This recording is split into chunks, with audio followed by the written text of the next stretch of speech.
There you are. I was worried you might stop to collect treasure chests opened by the Seelie along the way. It would have taken you so much longer to get here. Another conversation I cannot hear. I am delighted to see that you understand what takes priority and that your adventurer's instinct has not swayed your resolve. Really, I must applaud you for it. You should know. Paimon's head. Okay, I'll try and keep it short. My senses are telling me that this is where we shall find the entrance to the ruins. Oh, cool! Well, what are we waiting for? Let's open it up and see! Patience. This was a sanctuary of great importance to the Hyperboreans. A special process is required to open the gate. Oh! Like the place that housed the Eternal Moon's Marrow?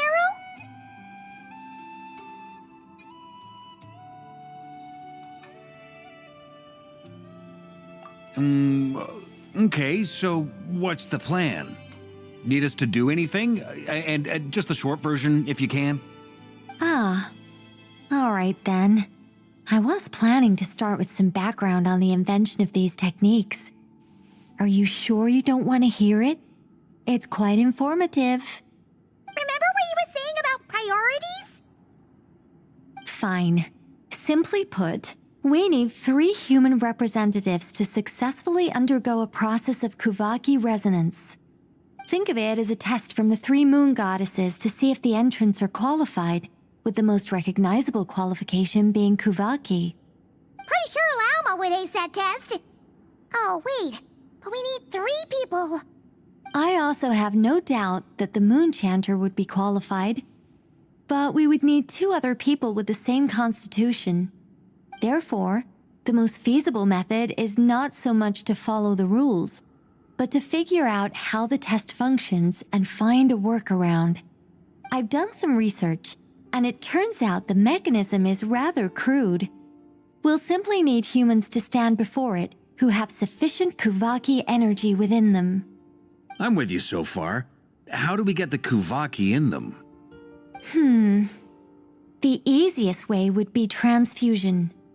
Take some Kuvaki from Nodcry's soil, put it into the bloodstream, and get it circulating in the body. So we're going to cheat on the test? Precisely. There are other methods, but this is the simplest one. Cheating the system is much easier than trying to hide from it. Sorry? Does the idea of cheating upset you, Miss Lauma? No, that's not it. I suddenly had an idea. Oh, what is it? It's about Moon Prayer Night. I figured out a way for Kutar to join in the festivities.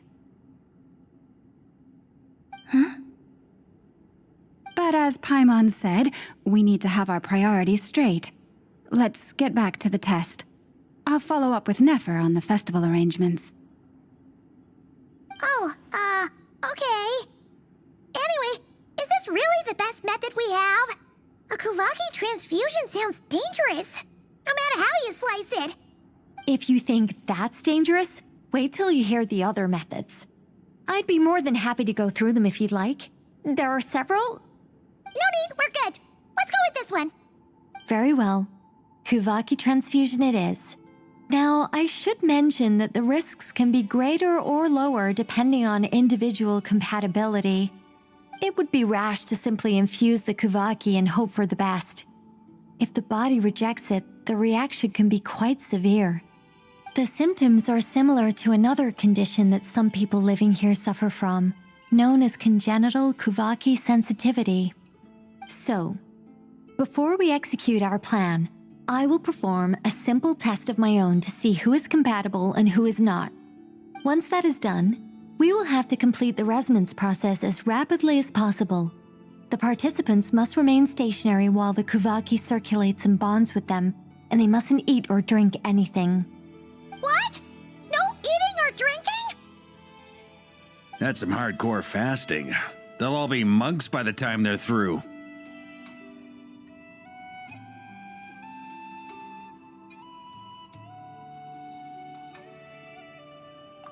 days. Oh, that's so long! And we still need to find 2 more people who are not just compatible, but also willing to volunteer. Fasting? What are they talking about?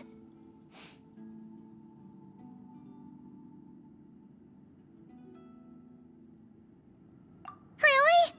Don't you want to think this through? Haha, count me in too. 3 days without food? I can handle that. Miss Nicole has made it clear that this is the easiest way. The way I see it, there's nothing else to discuss. It's time to step up.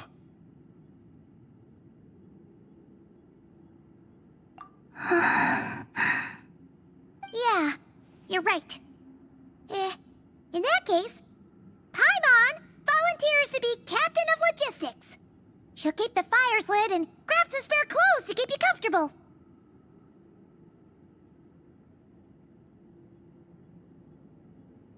Then we'll start with you first, Traveler. Please step forward.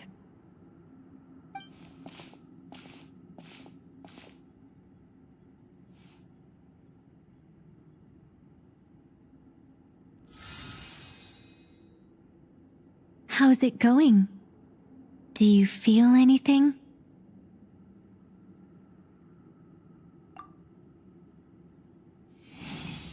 How about now?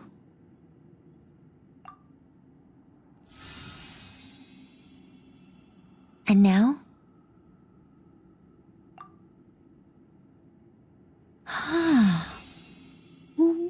What about now? You guys, it's not a competition, you know. All right, I'm officially impressed. Even as a descender, you can withstand far more than I imagined. It's like I summoned a giant stone titan to arm wrestle you, and your arm hasn't even moved an inch. In my last attempt, I infused 5 times the amount of Kuvaki required.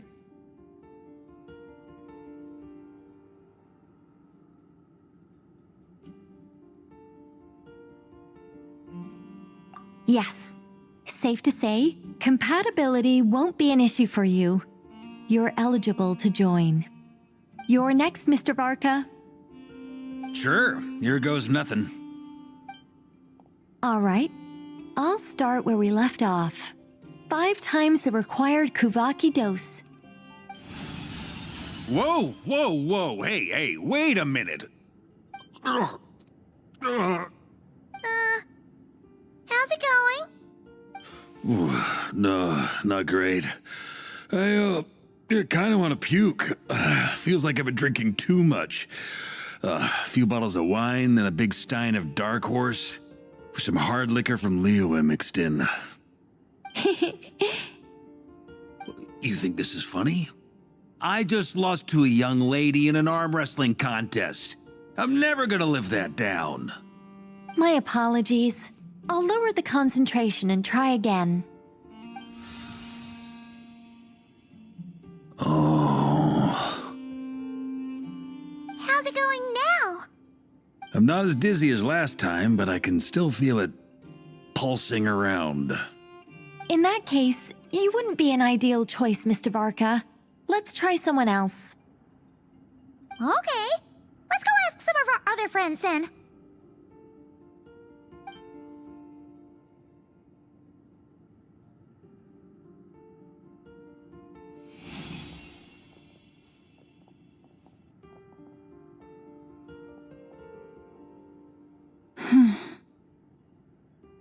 No surprises here, Miss Moonchanter. You're perfectly compatible. You may join.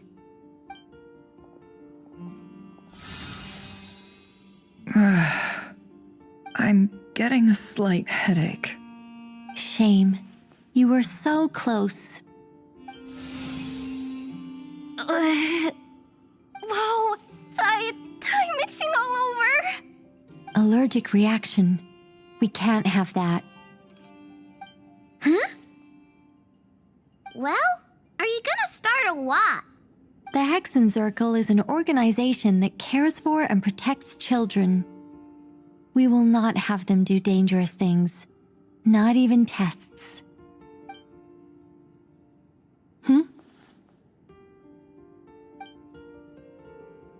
Is something the matter? The candidates have to be human.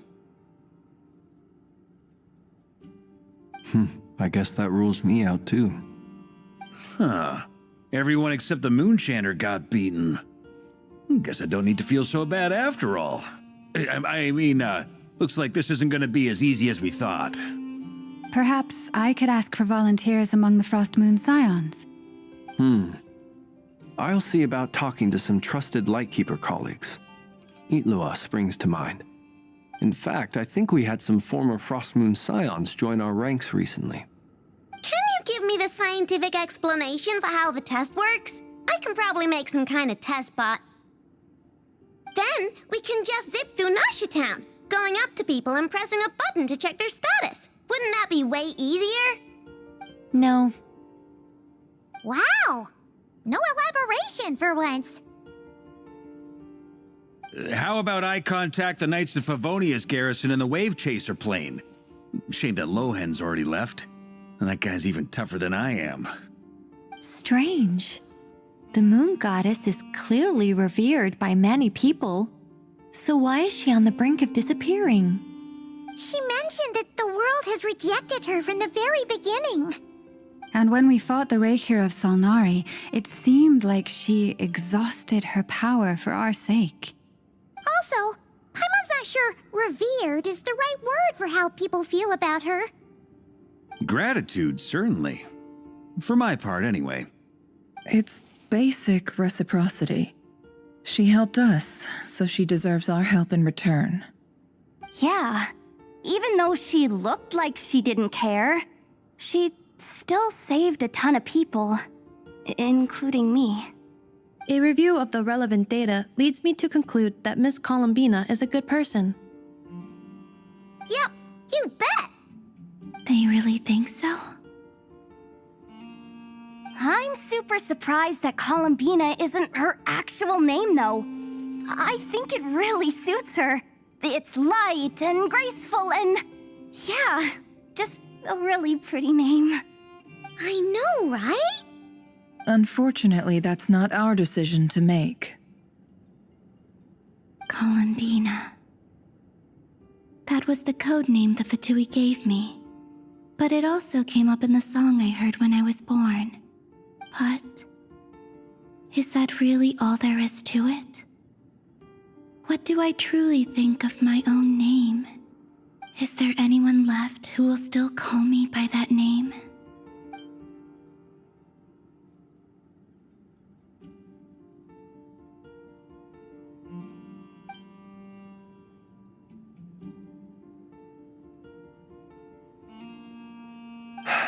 Moon Prayer Night is getting closer by the day.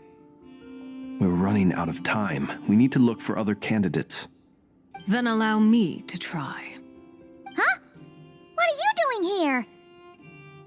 You contacted your friends via the Adventurers Guild. Sandrone has been keeping an eye out for something like that, so she informed me. Since I have the ability to accommodate a moon marrow, I should prove to be a suitable candidate. Arlecchino. When can we begin? I see. We can begin right away.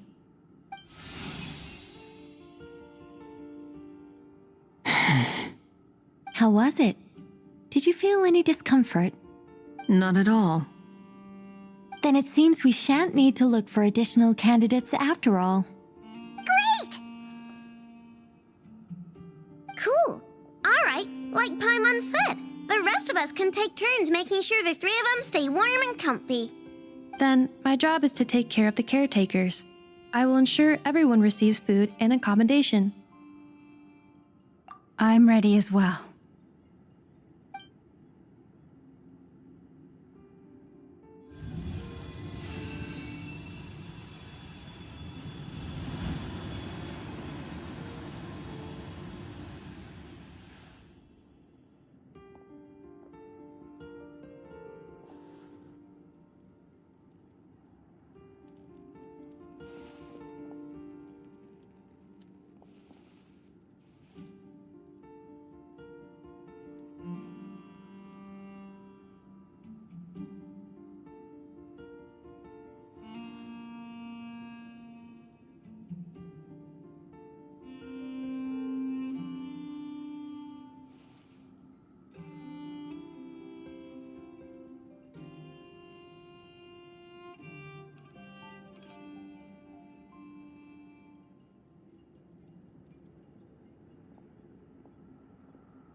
The work is done.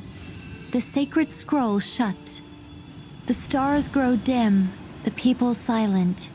The white sun sets, the silver moon rises. O path to the temple, appear now before us.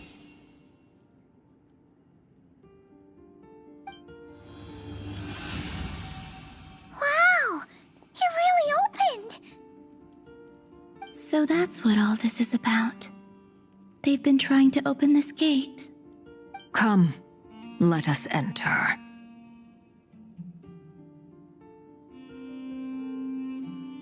It might be best to eat something first. Take care to chew properly and swallow slowly. It will give your body time to readjust to the digestion process. They will head in soon. They will need to enter this gate.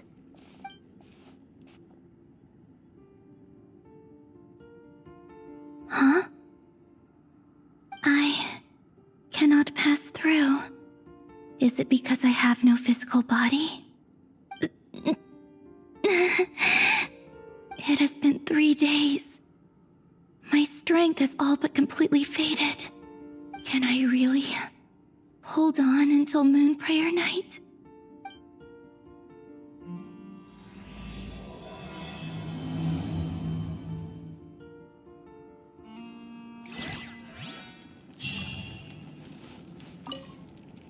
I have confirmed that you are all in good health. With that, my work is now complete. Congratulations are in order. It's good to know you're all well. Puts me at ease.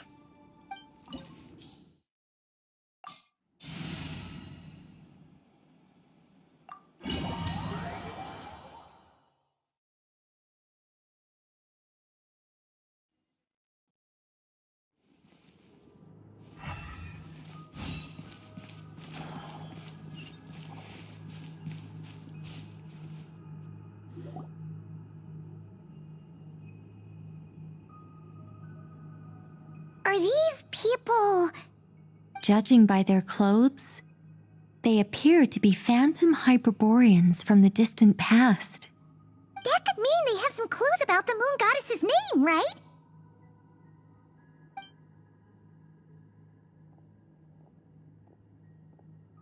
Hey there! Could you tell us what the moon goddess's name is? Sorry. That's probably a weird question, huh? How do we explain this? The moons are long gone, and their goddesses are dead. Their names no longer mean anything. When a new moon goddess is born, we will surely know her name.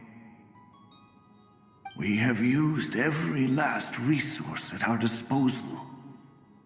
All that remains is to wait, patiently and quietly.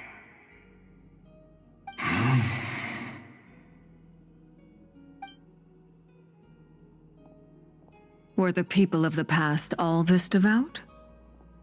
It looks like this phantom doesn't intend to converse with us any further. Surely the new moon goddess he speaks of must be Columbina. Alas, Kuthar's birth came long after the age in which he lived.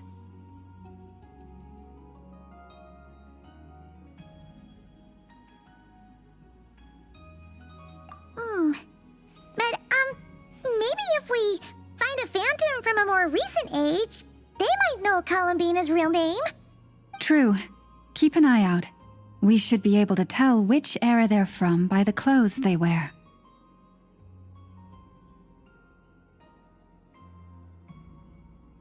Yeah, you've been pretty talkative this whole time. What changed? Oh, nothing. I'm fine. You all make good points. When the Hyperboreans speak of moon goddesses, they mean the three from truly ancient times. I can't imagine they would know anything about our current moon goddess. There once was a time when the moon goddesses blessed them greatly and protected them from harm. So, when the war between the gods and dragons plunged the world into chaos, it seems they looked once more to the moons for help. praying for a new goddess to be born. Yeah, that checks out. Let's continue on. Who knows what else we may discover?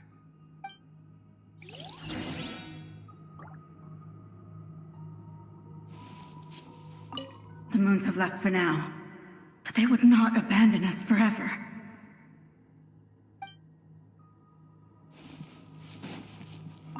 When the moons rise again, we shall receive their protection once more.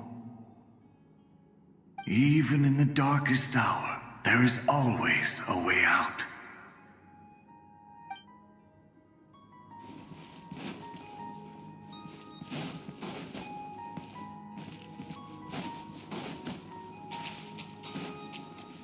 There's a door blocking this path! Not a problem. Try this.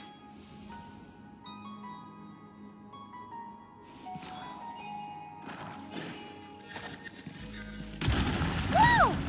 How did that door suddenly collapse? This device was maintaining the door's integrity. Remove the core, and the device stops working.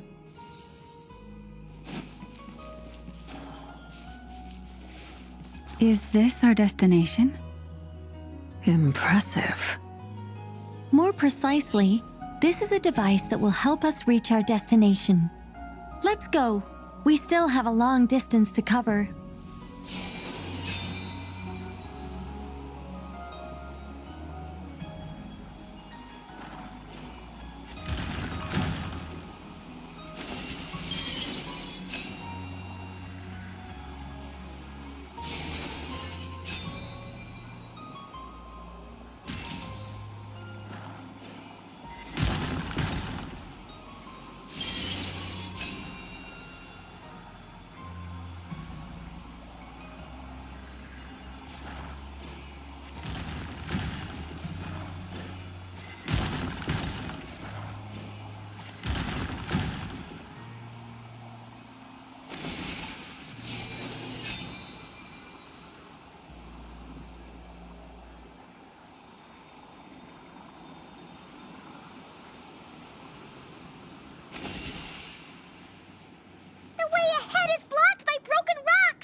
Let's try that device again. Remember the door from earlier?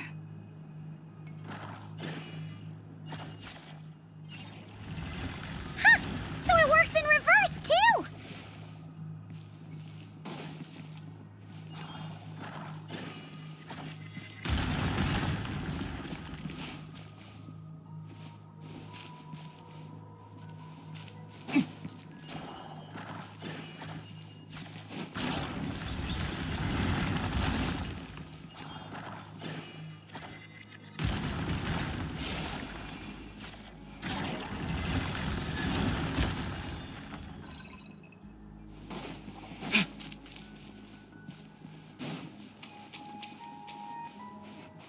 The humans we see are all phantoms, but the monsters are real.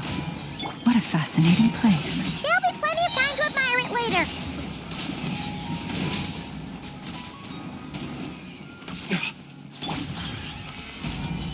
This is order. Delve into destiny. Oz revealed by... Ha! Ha! Ha! Verdict is... Ta! Yeah! Ha!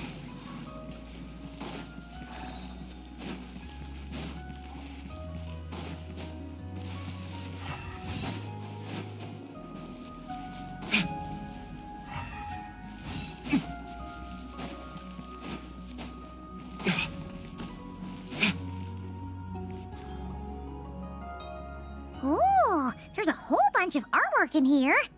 Seems pretty old. Nicole, this is probably your area of expertise. What do all these paintings mean? Let me see.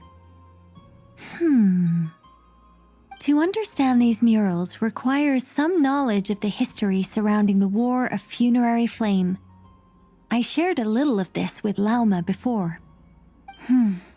Yes, I think I follow. The dispute between the Moon Sisters, the transformation by Nibelung.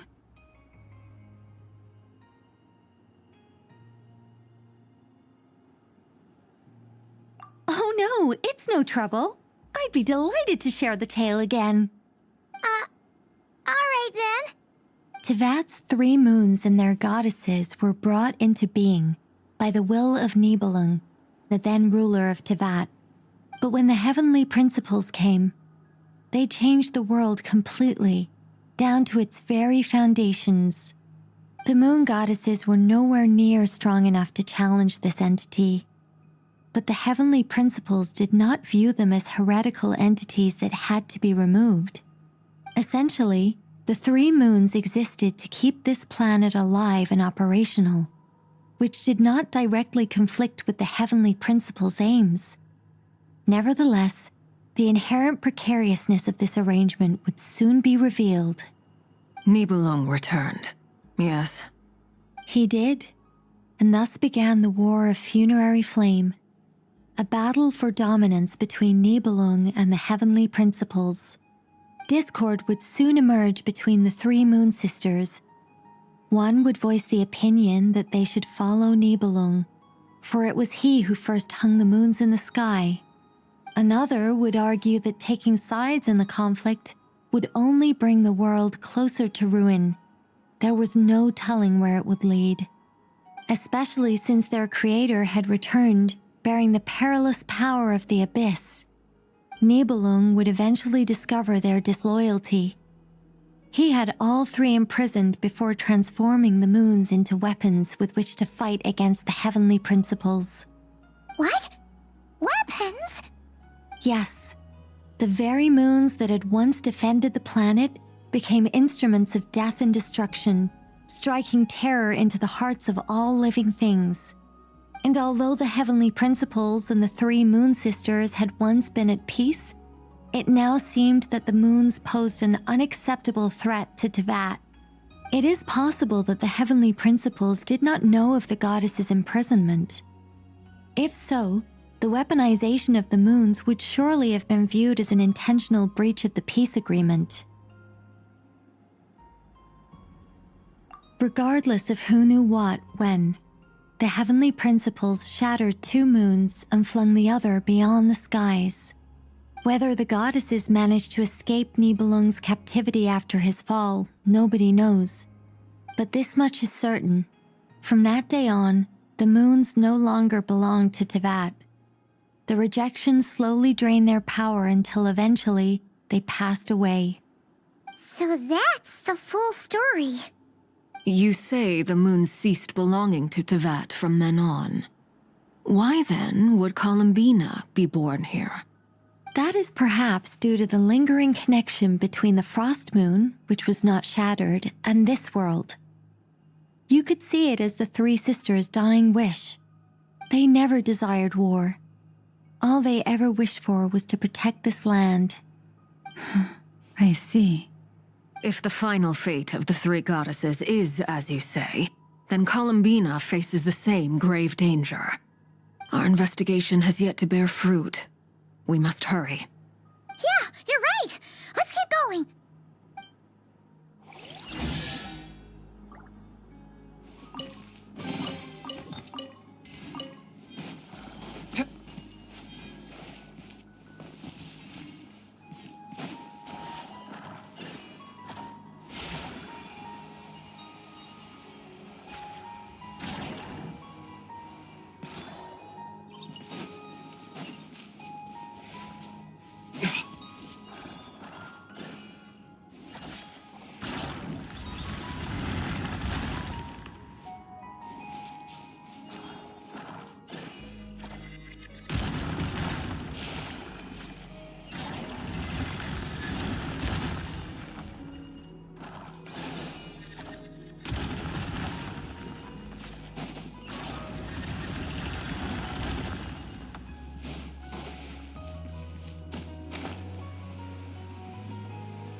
Why do the creators of this world no longer show mercy upon their people?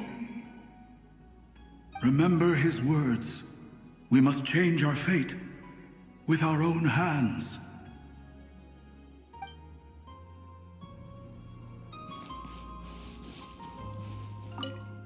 Should we trust him to keep his promise? We have to. There's nothing else we can do. Wait, that's odd. Who is he? Is something wrong? No, not really. It's just that over 30 possibilities emerged in my head, so I can't be sure who he is. It's been too long. My memory isn't as sharp as it once was. Okay. 30. Wow. Impressive.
We're finally here.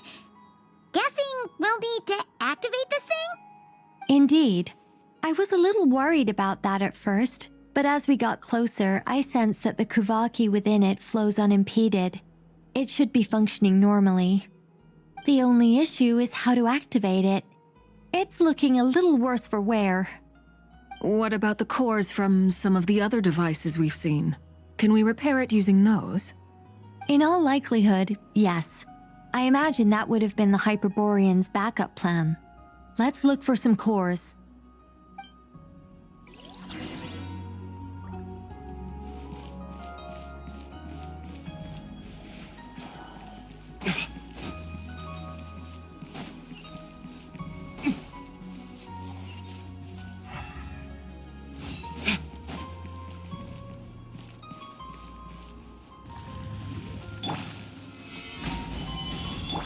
Shadows of fate!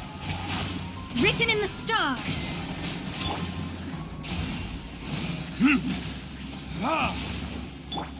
By royal decree! Rise! Let me scribe! Ha! Ha! Ha!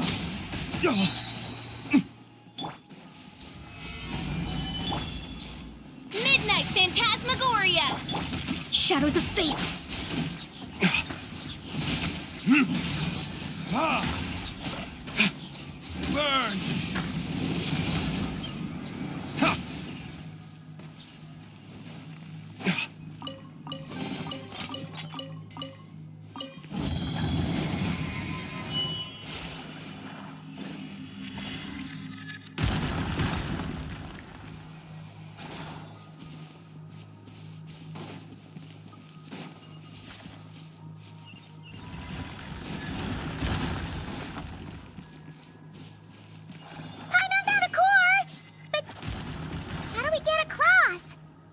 Walk up, then jump down.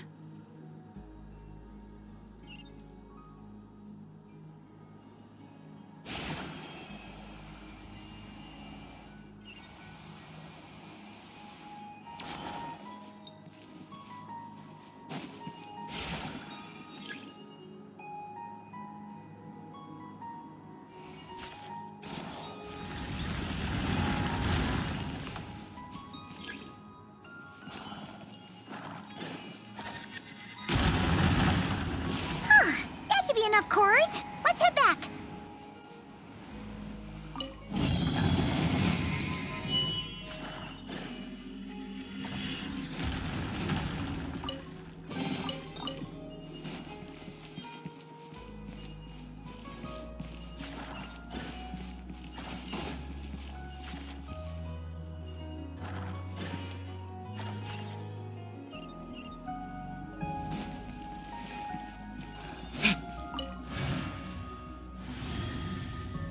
The device is up and running.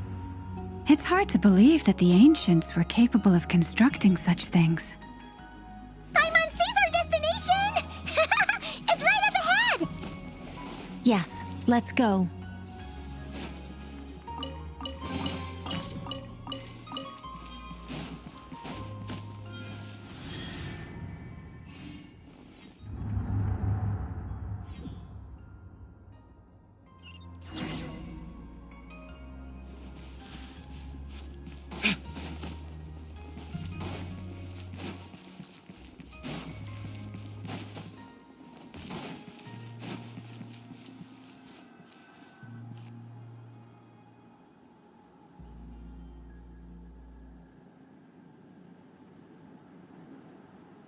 This is where the people of Hyperborea communicated with the moons. We need only place the moon marrow upon this platform on Moon Prayer Night, and we shall be able to open a portal to the moon and send our moon goddess back home. The assumption being, of course, that we can find her first.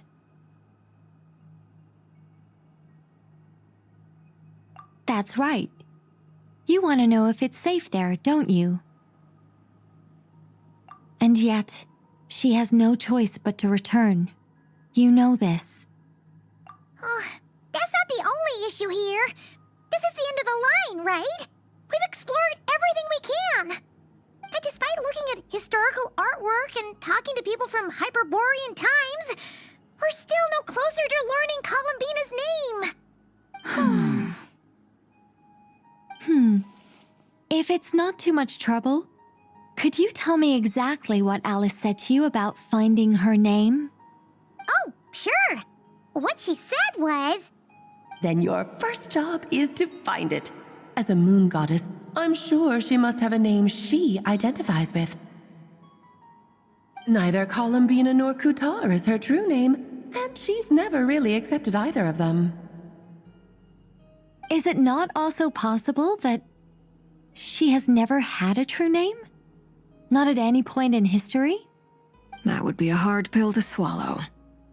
But at this point, we may have to accept that that is the truth. No one knows how she came into being, and she certainly doesn't have parents in any sense that we're aware of.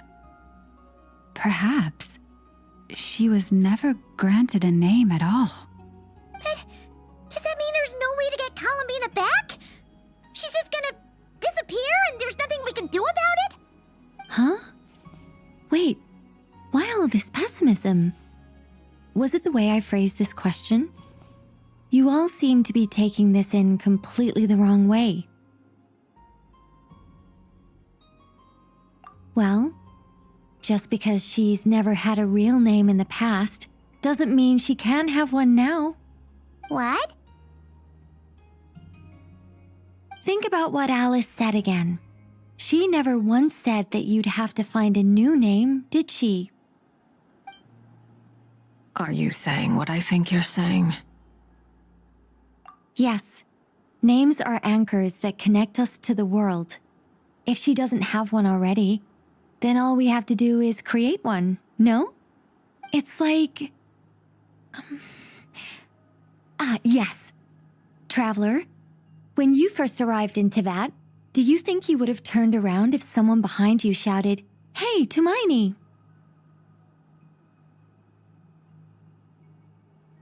But what about now? I understand what you mean. Life is a long journey. Even the friends and family by our side can change over time. When people call you by different names, what matters isn't so much the words themselves, but what they symbolize. And of course, whether that resonates with you.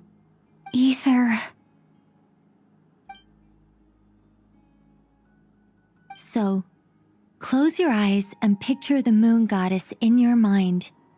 If you were to call out to her in this moment, what would you say?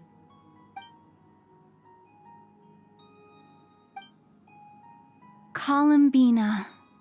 Columbina. Paimon would call her Columbina too. Well, she has long forsaken everything that Kutar represents. I think from now on, I should call her Columbina too. Well, it sounds to me like you found your answer. Are you sure? Is it really that simple?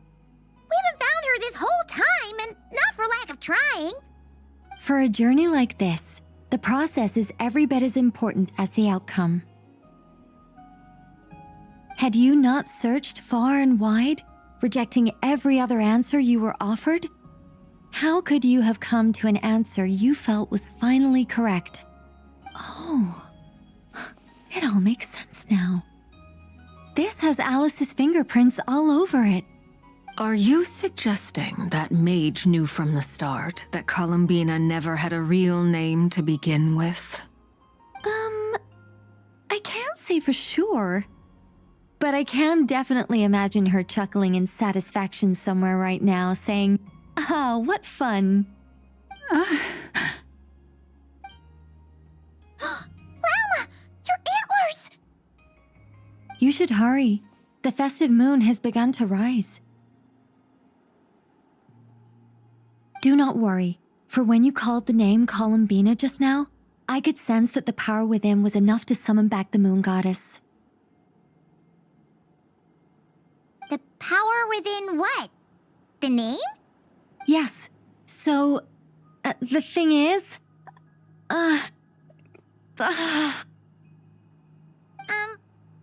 What's wrong now? This is so annoying. I really want to explain how that whole thing works, starting from the founding principles of Tevat and... Oh, I could talk about this for hours. But deep breaths, Nicole. Deep breaths. You're an angel.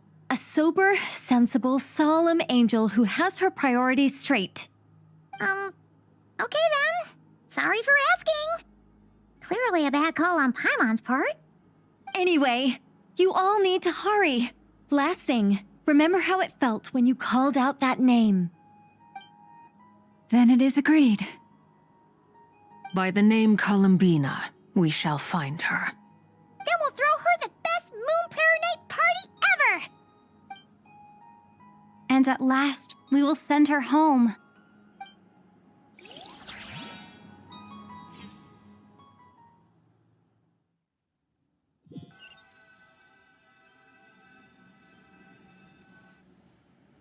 I can barely move anymore.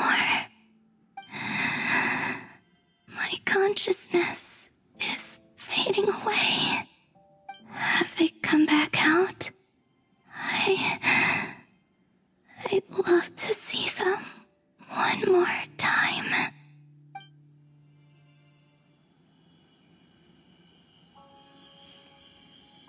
They didn't make it.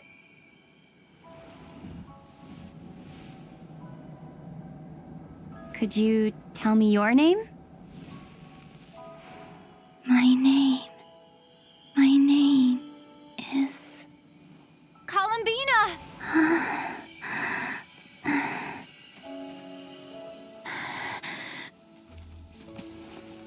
Columbina! Are you here? Columbina! That's the name you gave when we first met. And it's what I've called you ever since. Columbina. It's a fine name. I have many fond memories of Columbina, and so do all of your friends.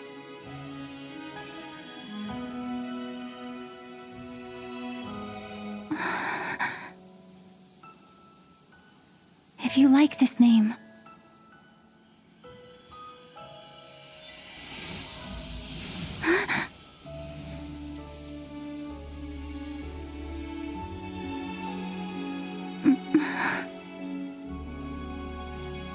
Looking for me?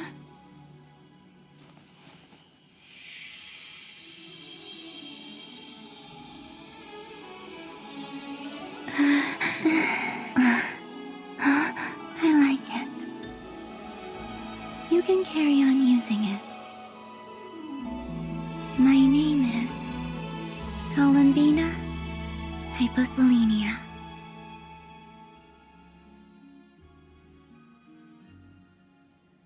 Columbina hyposelenia.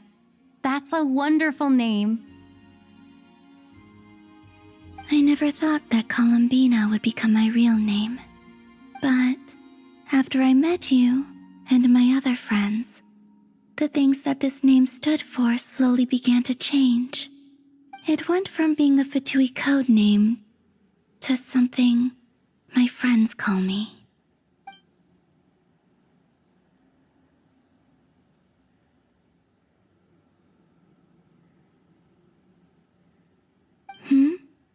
What is it? Why aren't you saying anything? I'm just so happy for you. Thank you. So, where's everyone else? We can go and meet them very soon. Everyone went to different places to try calling your name. Great. I'd like to thank them as well. Everyone's done so much for me. Searching for my name, entering those ancient ruins. Huh? Wait, so you were... Yes, I was there. Not physically, but my consciousness was still holding on. I followed you the whole way. Starting from when? You turned around and called out my name while you were in Nasha Town. Do you remember?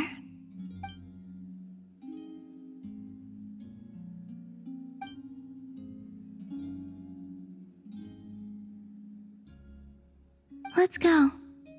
We don't want to keep them waiting. Sure. In that case, come with me. But... Hmm? Before that, could you call my name one more time? Sure. Come with me, Columbina hyposelenia.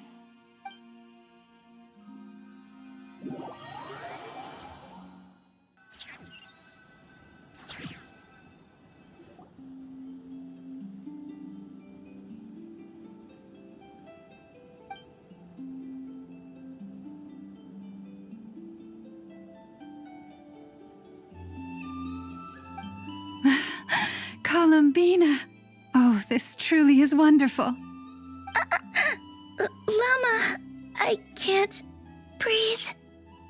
Ha ha! Just in time for Moon Prayer Night. It's good to have you back, Miss Columbina. Yeah, we were worried sick. Thank you, my friends. With your help, I now have a name that belongs to me. Columbina hyposelenia. Where's the second half from? You added it yourself? That's right. It means... Born beneath the moon. Yes. And by extension, it can also mean born beneath this world. A fine name. Now, as much as it pains me to interrupt this beautiful reunion, I feel obliged to remind you that the Moon Prayer Night celebrations in Nasha Town have already begun.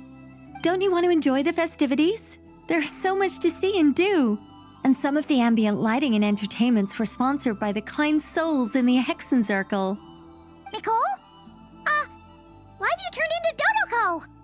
So you're Miss Nicole. Thank you for helping us, and for helping me find my name. It's nice to finally hear your voice. You're quite welcome. Guiding lost people to hidden treasure is what we Seelie do. And if you ask me, spiritual treasures are far more precious than material ones. Chests are all well and good, but this was what it's all about. Ah, so satisfying.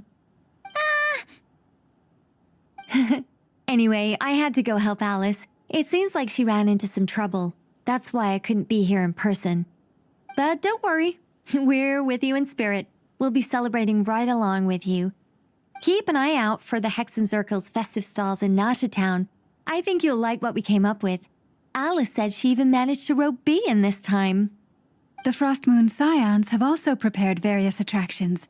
I believe Aino, Ineffa, and their crew are setting things up as we speak. On that note, Nefer, about that request I made. It's all in hand. Yehoda is on site to ensure that everything goes off without a hitch. Wonderful. In that case, traveler?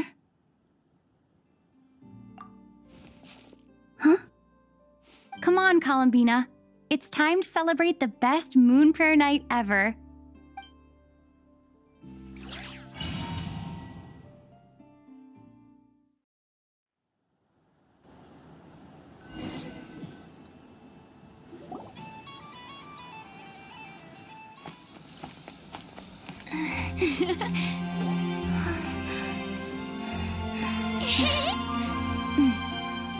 Hey, young lady. Would you like some Moon Prayer Night candy? Happy Moon Prayer Night. Oh, yeah. I almost forgot to say. Welcome home, Moon Goddess.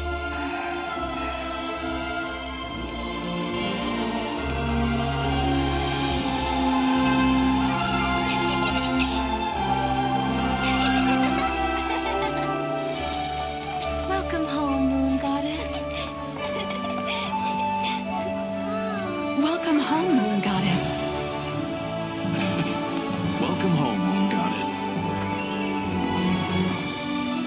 Turning Nashatown into her home is a festive gift. A rather brilliant idea. Perhaps this is what Notcry, Columbina's home, should have been like all along.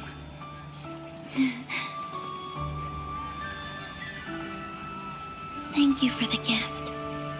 I like it a lot.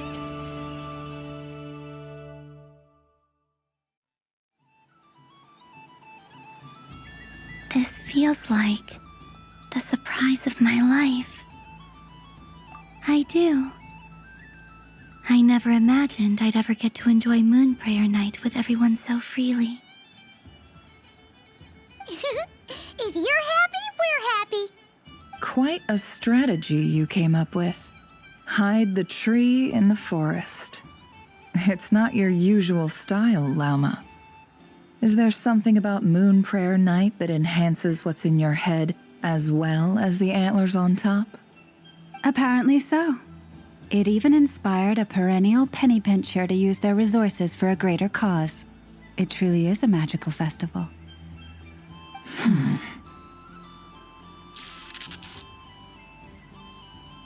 I see it now. This bickering is actually a sign of a strong relationship. Huh? What's everyone doing here? Oh, Miss Columbina, you're back.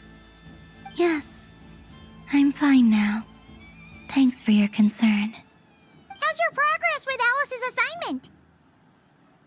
Very well indeed. I've never heard her sound so excited. Not like this. This time her excitement seems more serious. Seems like she's had a major breakthrough. She said she'll contact us once she knows more. In the meantime, we're free to relax and have some fun. Enjoy the time off while it lasts.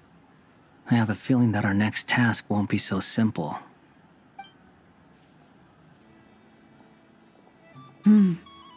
I should go.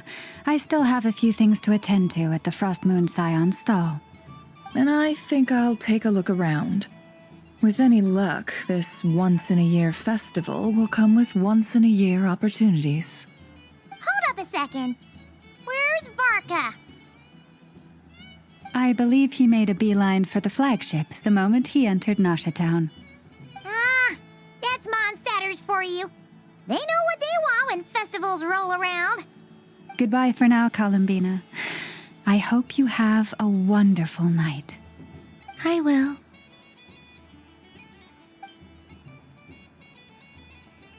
Well, in that case, don't just stand there. Get out there and have some fun. You'll definitely get a warm welcome at every stall.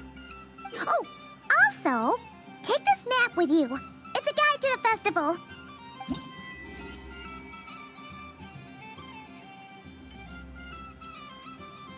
The Frost Moon Scion stall is over here. Lauma's invited a whole bunch of cute animals to celebrate too. Over there is the Hexacircle section. Alice seemed more excited than anyone about this festival, so she insisted on making it a grand affair. Oh, and then there's the Nashatown local specialties, including go check them out for yourself. Thank you. It looks like a lot of fun. You're not coming with me? We'll be around. But don't you want to browse by yourself for a bit first?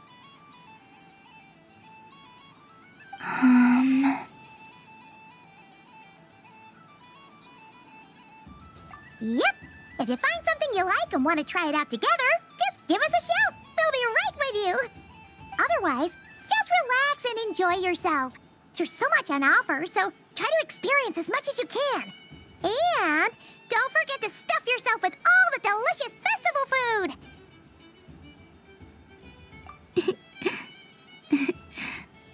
All right then. Off I go.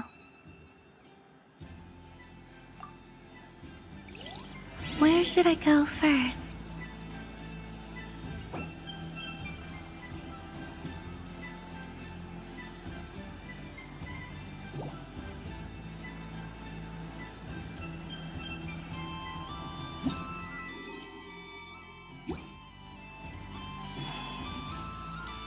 There are so many attractions here. Since I rarely get out, I might as well make the most of it.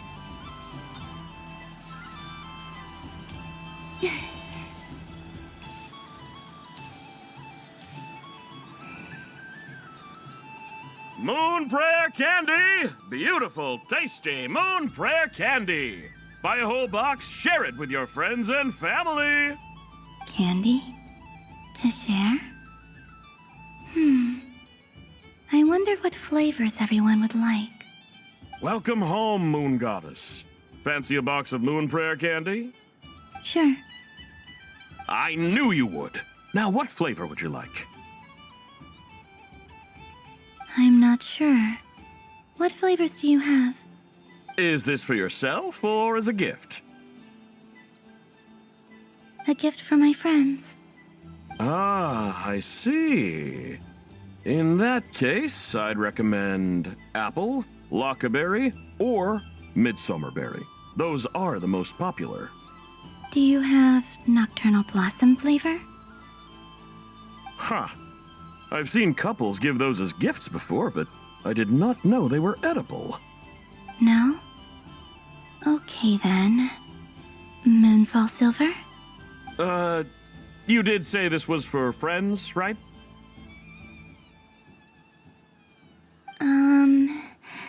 Maybe smetana then. Hey, now that's a creative idea! I've never tried it before, but if you're happy to wait, I can see about whipping up a batch on the spot. While we're at it, you got any other ideas?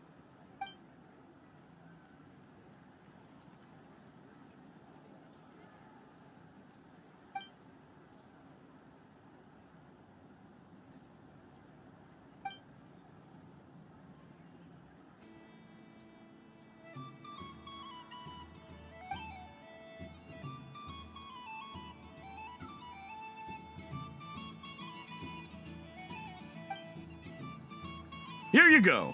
Every flavor you asked for is in there. Thank you. I should be the one thanking you. You brought me a whole bunch of new business.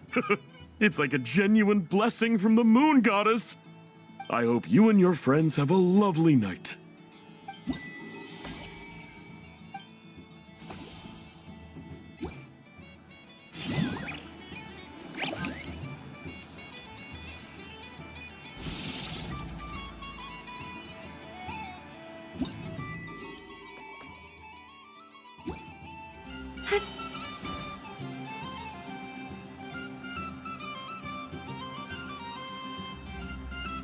What is going on over here? It looks like fun. Hold it right there! You can't run away from me, Moon Goddess. Are you talking to me? Of course. Do you see anyone else here dressed up as the Moon Goddess besides me and you? Hey, come on. Call me by my title. Happy Moon Prayer Night, Moon Goddess. And the same to you. Anyway, there's no time to waste. Get ready for the duel of a lifetime. Duel? Meet my partner, Stacko. Come on out, Stacko! Well, don't just stand there. Let's see your partner. Partner?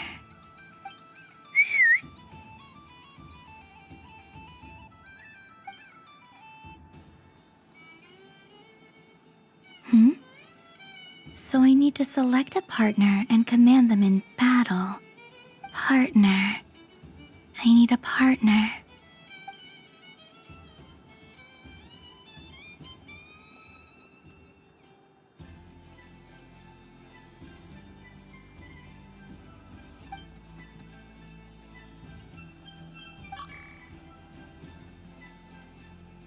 Whoa! Am I seeing things? Where'd you get a Kuhenki? They're super rare. That's great.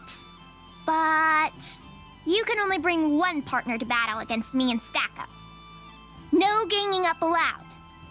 They all look so eager to be picked. Which one should I choose? This deer came to celebrate the festival with the Frost Moon Scions. It wants to help me with its antlers. They are its pride and joy. They all look so eager to be picked. Which one should I choose? I'm not sure what this bot is trying to say, but it seems very happy. That bow. Does it want to dress up as the moon goddess too?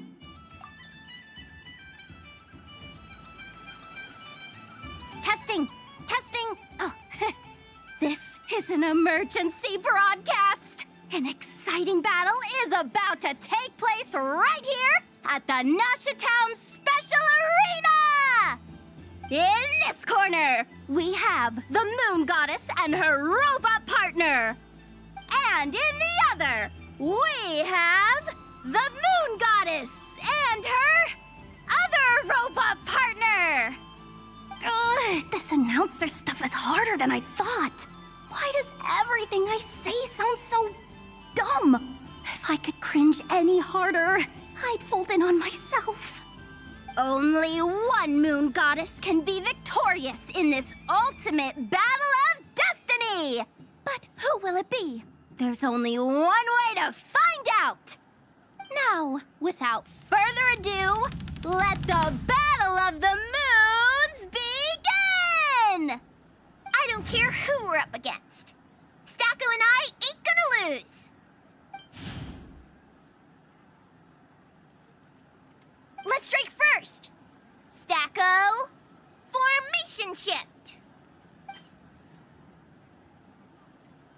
Ho ho ho! The robot has kicked things off with a change of formation. But how will this affect the battle? Nobody knows. The other team throws out a lockaberry. Maybe a way of building rapport between teammates or something. This is supposed to be a duel, guys. Okay then. Stacko, maintain formation and enter your empowered state.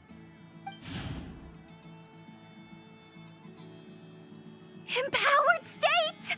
There we go! Now we're talking! Absorbing the immense Kuvaki present on Moon Prayer Night, this lean, mean machine has greatly increased its offensive power! Oh, they chose defense! But Stacko's about to attack with full force! Is it too little too late? The battle is heating up fast! I'm about to start sweating machine oil over here! Go for it, Stacko. Set Kuvaki to maximum. Can their opponents withstand this blow? And what will this moon goddess do? Don't be afraid. Fight however you wish. And it's the empowered state! Both robots empowered now! The attack comes in, but oh, attacks repelled! Opposites attract, but likes repel. And now you've seen it in action! What a powerful repulsion! The robot crashes into the wall! Can it keep going?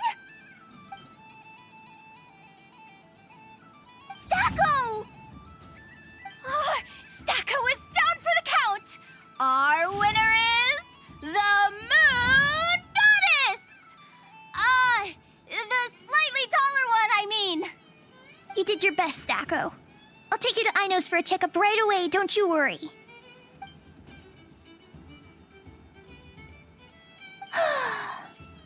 Well, you beat me fair and square, I guess.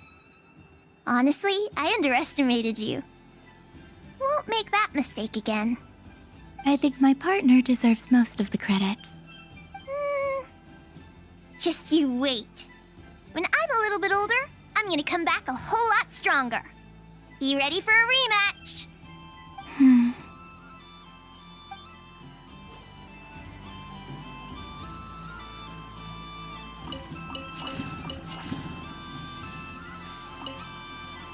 gonna come back a whole lot stronger. Be ready for a rematch.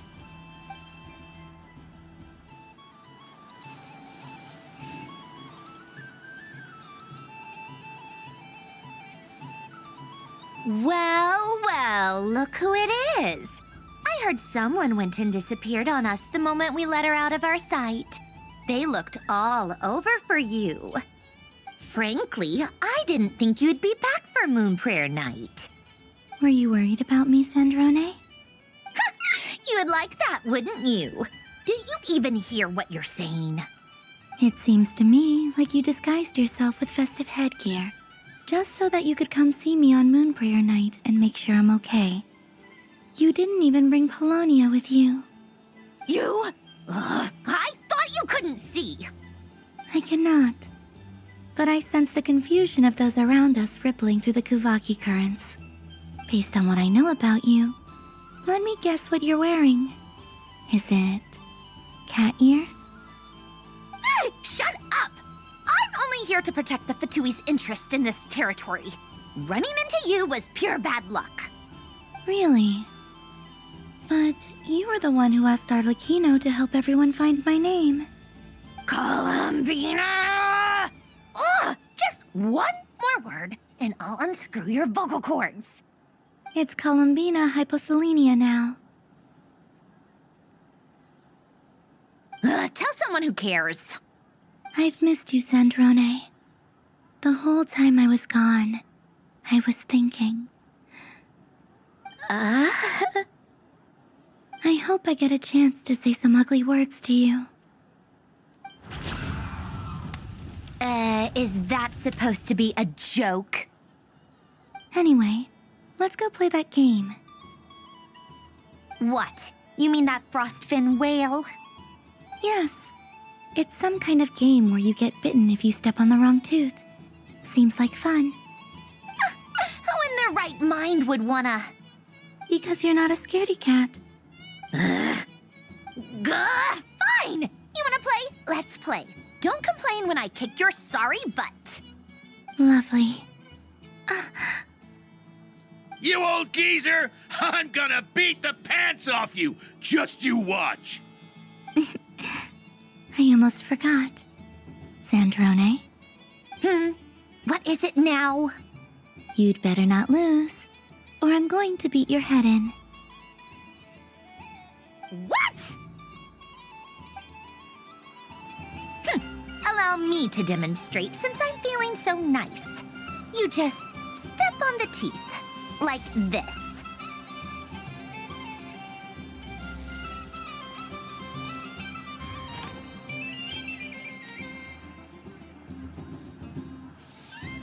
Which should I pick?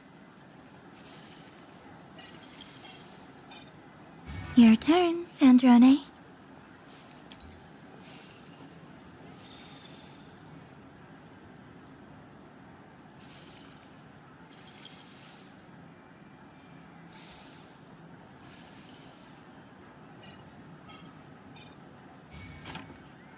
Don't come crying to me if you get bitten.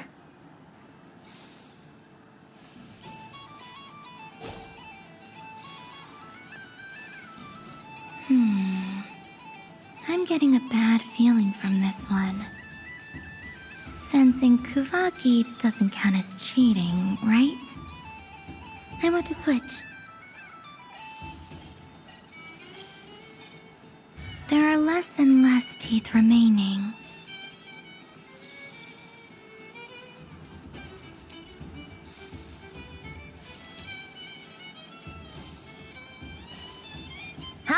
that noise?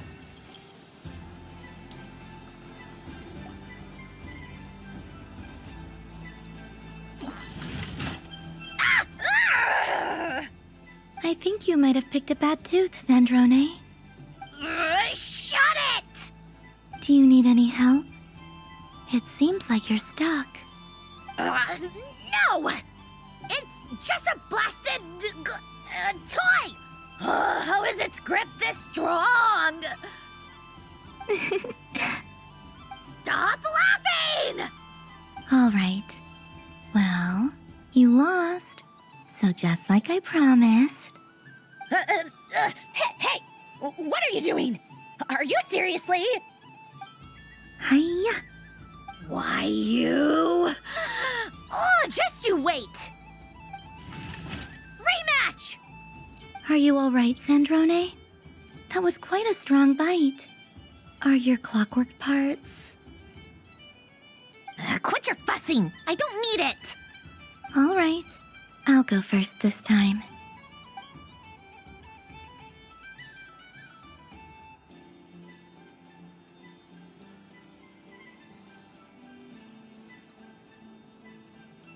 I see it now. She can sense which teeth are rigged.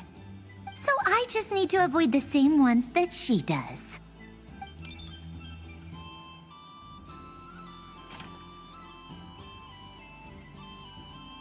This one. Seems fine. She avoided that one then? Now I've got you. All right, my turn.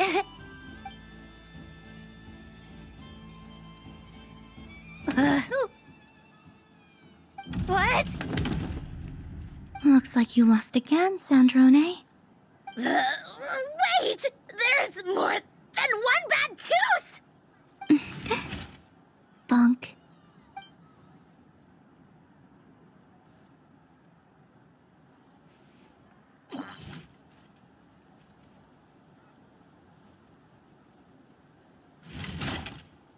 Stupid game! What idiot came up with this? Are you all right, Sandrone? You said some nasty things just now. Oh, I'm peachy. Should I let you bonk me on the head as well? Ah, forget it. Come on, bonk away.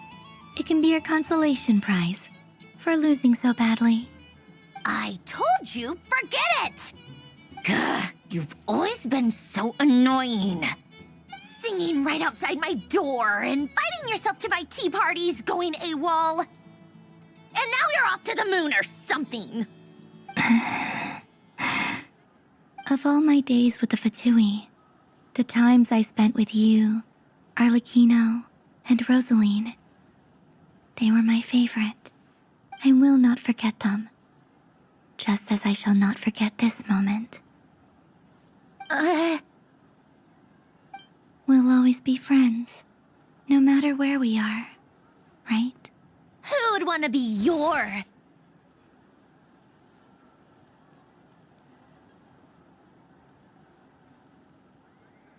I'll miss you, Sandrone.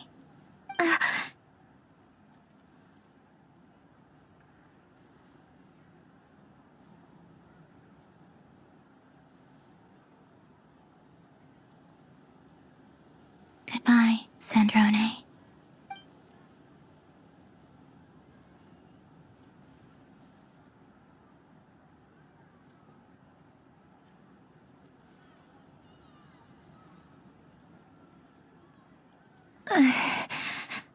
I'll miss you too, Columbina.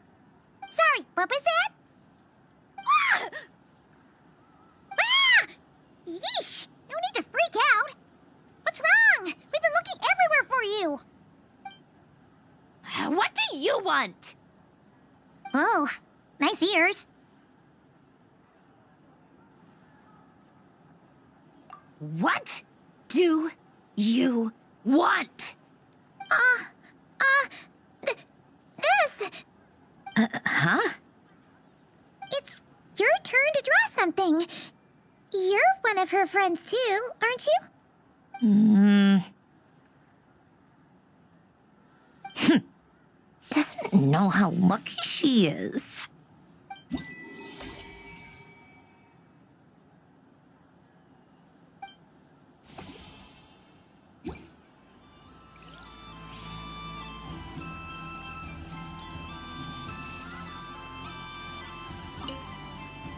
What's there to see on that moon anyway? Let her go up there and cry alone. See if I care. You're giving me candy? That isn't like you. This had better not be some weird prank. Coffee flavor? I thought you hated coffee. It's extra strong too. You didn't do all this just for me, did you? Hey! Don't take it away!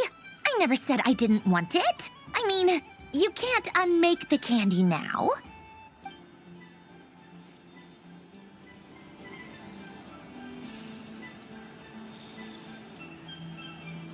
What's there to see on that moon anyway?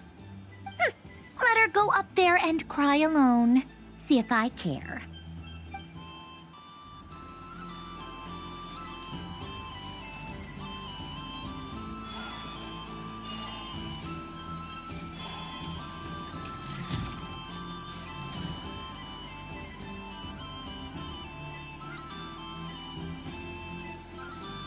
Doesn't make any sense. How am I losing every single time? Wait, Inefa, you're cheating, aren't you? Yeah, that must be it. I am not cheating, I know. Uh-oh, sounds like Inefa's turning into a big baloney bot. I think it's time for some serious maintenance. Moon Goddess, help me. Miss Columbina, I know, is attempting to cheat. I'm not the cheater. You're the cheater. How dare you throw it back at me?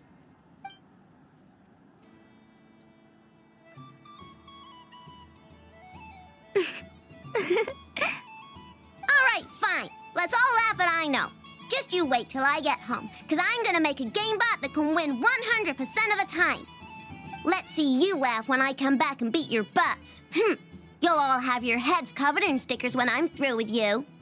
We came to check everything was okay after all that yelling, but,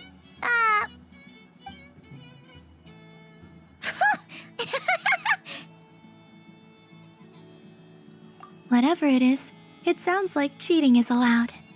Kuhenki concentration. Each player starts with differently colored kuhenki. Each round, they draw one kuhenki from their opponent. When a player has two kuhenki of the same color, they make a pair and can be discarded. Any that can't form a pair must be kept. The round ends when a player can't form any more kuhenki pairs, and that player gets a sticker.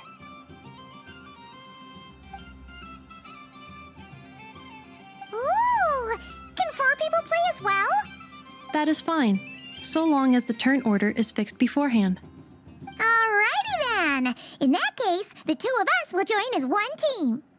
Okay, but if you lose, you're both getting stickered. I don't want to hear any excuses. Sure.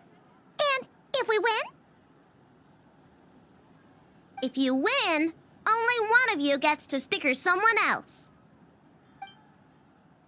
I have taken to calling this. I know logic. Hey, lay off me, all right?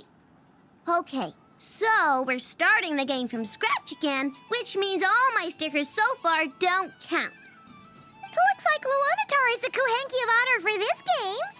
Anyway, let's go clockwise, starting from Inefa.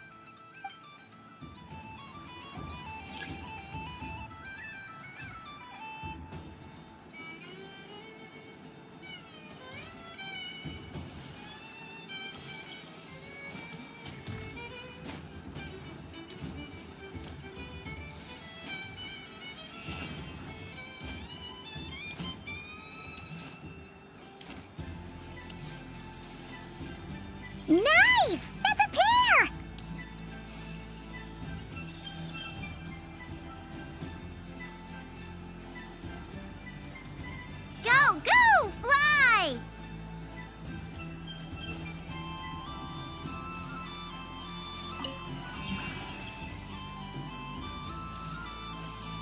Go on.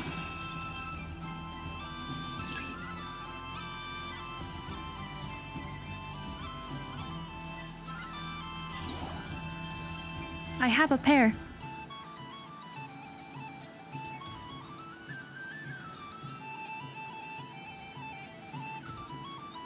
Uh-oh! We've got to pick up the pace!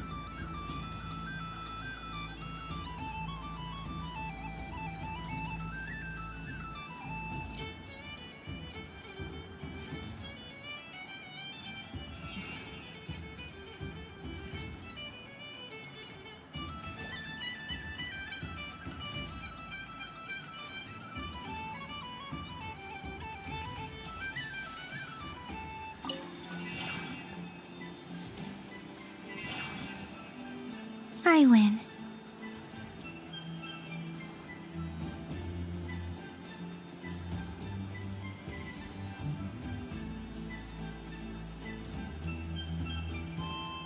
Phew, that was too close.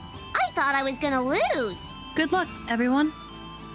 Ah, we're out!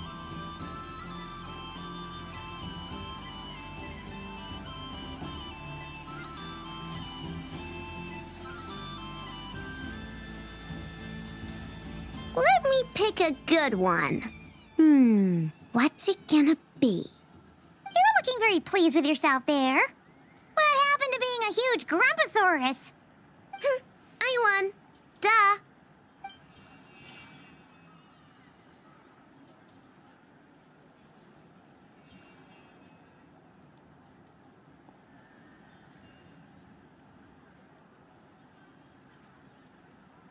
Oh, me again? Don't fidget too much, Ino, or the sticker's going to fall off. I don't care. If it falls off, it falls off. If a pair of Kuhengi get discarded, why not a pair of stickers? Huh? Huh?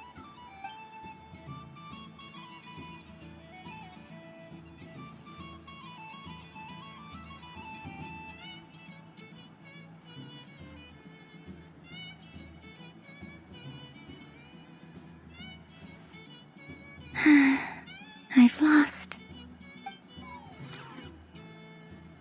Sticker, sticker, sticker!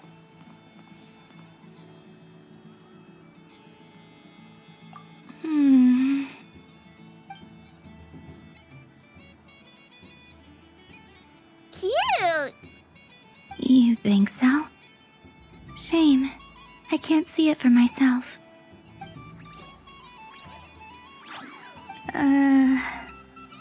What did Luanatar say? She said it looks so cute that she wants me to lose a few more rounds.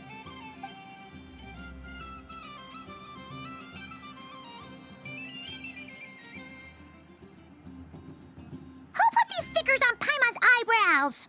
Ugh, she can barely see! Alright, now, I think we got enough evidence to prove that there's a serious problem here.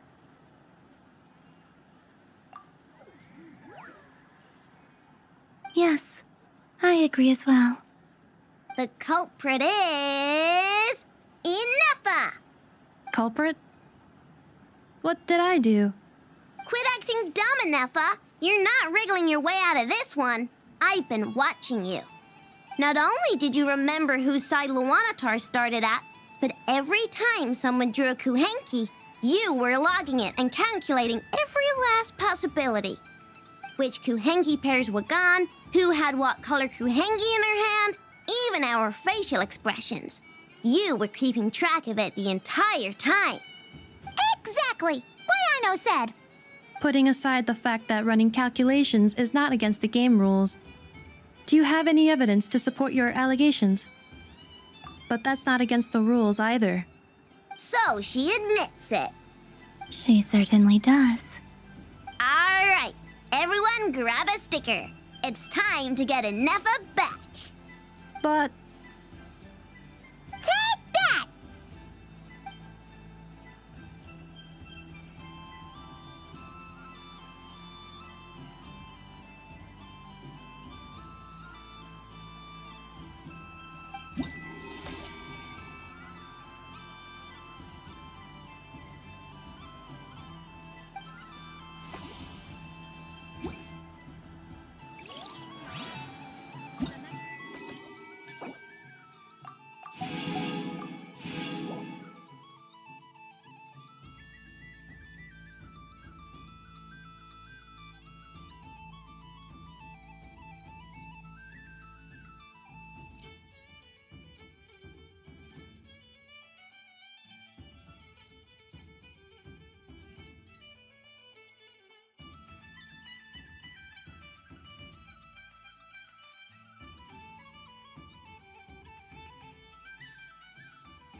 What's this? Should I give it a try?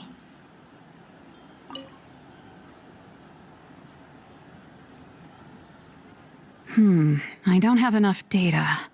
Need more samples. But who should I ask for help? Is this one of the amusements? Or is it a research project? Bit of column A, bit of column B. I'm currently running some synchronization tests on these spots. Basically, you need to press the button to help them successfully obtain the treasure. But you've got to time it right. I'll record your data, which will be used to improve the robot's accuracy. But, ma'am, I mean, Moon Goddess, don't you think you should take your eye mask off first? There's no need. I will be all right. Okay then. Whatever you're comfortable with. Great. Then let's begin.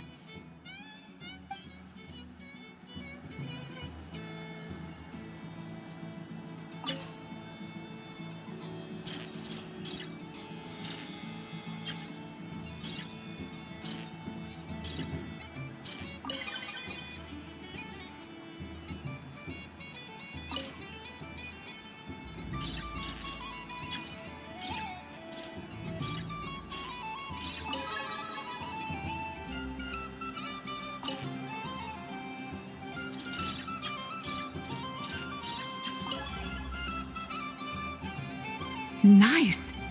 Data collection complete. Cool. So much useful data. I'm progressing much faster than I expected. Thank you so much, Moon Goddess.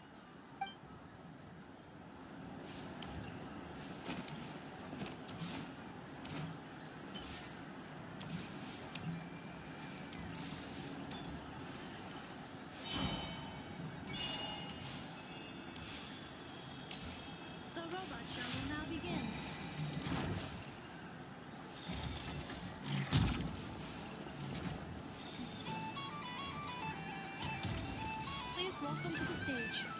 Cool your jets, Ducky. Combining precision engineering with water cooling technology, this high-performance sprinkler fires powerful, controlled balls of water for up to 14 seconds at a time, as well as providing accurate plant watering at range. It can also be used to clean those tough-to-reach areas of the house that Aino cannot get to, no matter how high she jumps. Show us what you can do, Cool Your Jets, Ducky. Now that's what I call true power. What a demonstration.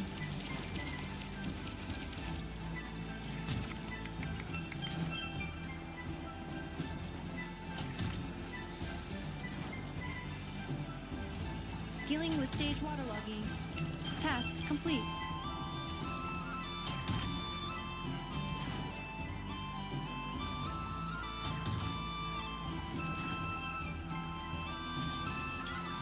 Ding dong. The next robot show will start in 5 minutes. We thank you for your patience. Aino is throwing a tantrum again. I believe it will take 3 crumb-kakes to constitute a suitable peace offering. Scanning candy composition and ingredient ratios. Selection confirmed. I would like the crumb-kake flavor. Flavor profile simulates real crumb-kakes with 27% accuracy. This is a non-viable substitute for Aino's afternoon snack. One moment, please. Done. Please sample this freshly baked crumb-kake, Miss Columbina. The robot show will now begin.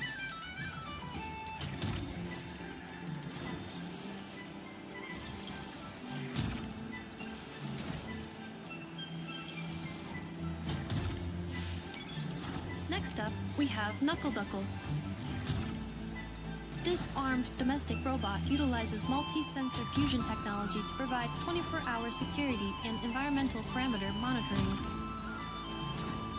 Duster mode redefines the meaning of dusting, providing our companions with a holistic, thorough, and effective cleaning service for the long term. Take it away, Knuckle Duckle.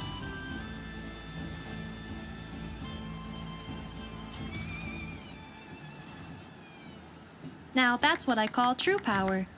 What a demonstration.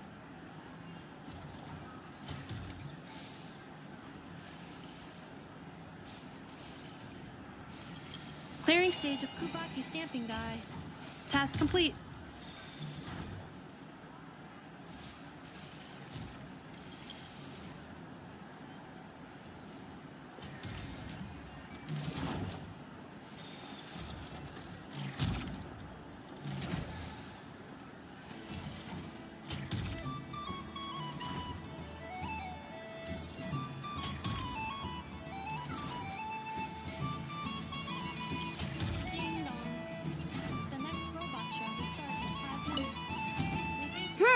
I'm never playing games with you ever again, Anefa. Ooh, moon prayer candy? Sweet. Is it okay if I grab a whole bunch? Psst, Columbina, turn around. Use your huge cloak to block Anefa's vision. Yum. Oh, this one's even yummier. Ugh, the flavors are blending in my mouth. Ew. Show will now begin.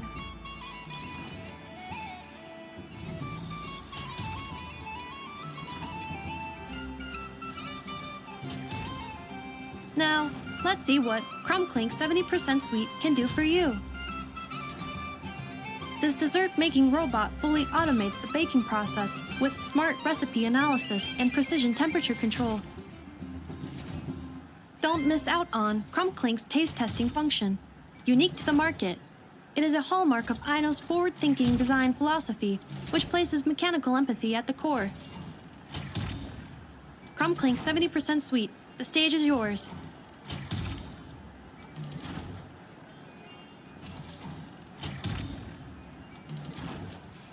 Now that's what I call true power. What a demonstration. Converting excess desserts into energy. Conversion complete. Ding dong. The next robot show will start in 5 minutes. We thank you for your patience. Aino is throwing a tantrum again.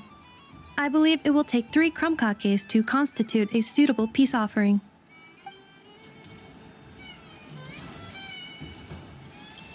The robot show will now begin.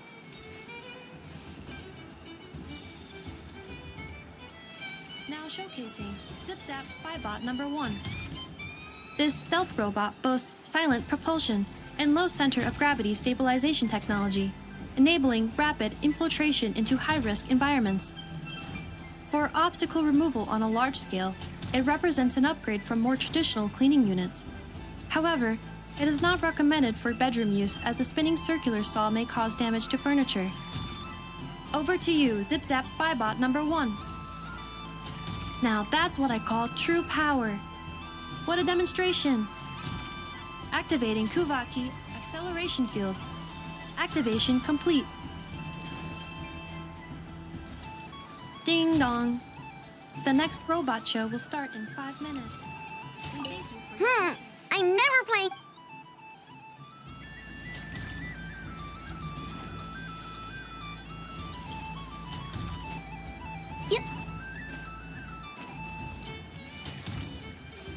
The robot show will now begin.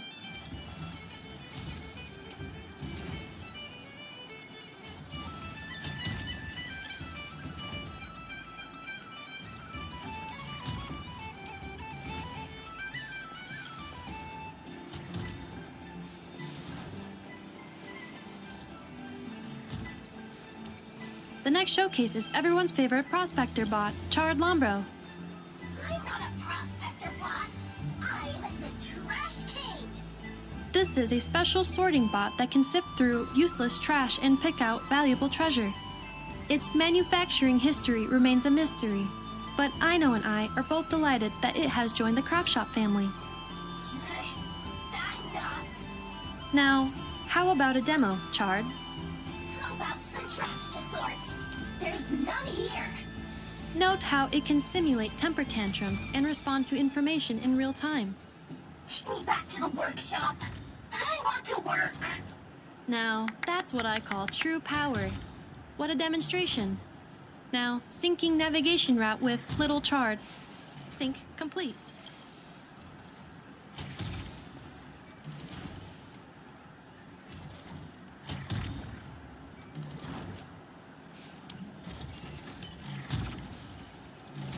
Ding dong. The next robot show will start in 5 minutes. We thank you for your patience.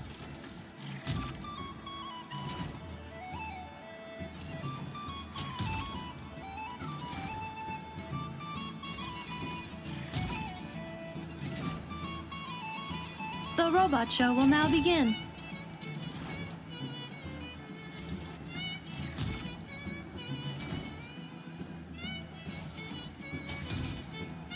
This time, we are proud to present Inefa. That's me. I am a multifunctional robot for domestic application, integrating smart cleaning, precision cooking, emotive communication, and various other modules. When necessary, I can autonomously deploy the multi-purpose Smart Assistance Unit, Brigida, to ensure the safety of important personnel. This includes the just-in-time pickup of candy wrappers and similar items to prevent Aino from tripping over them. You weren't supposed to mention that. Acknowledged. Proceeding to demonstration phase. And we don't need a Brigida demo. Everyone's seen her already. Roger. Amending demonstration program. Moonlight detected. Kuvaki ready. Aino, let's go home. Wait! That's not what I meant!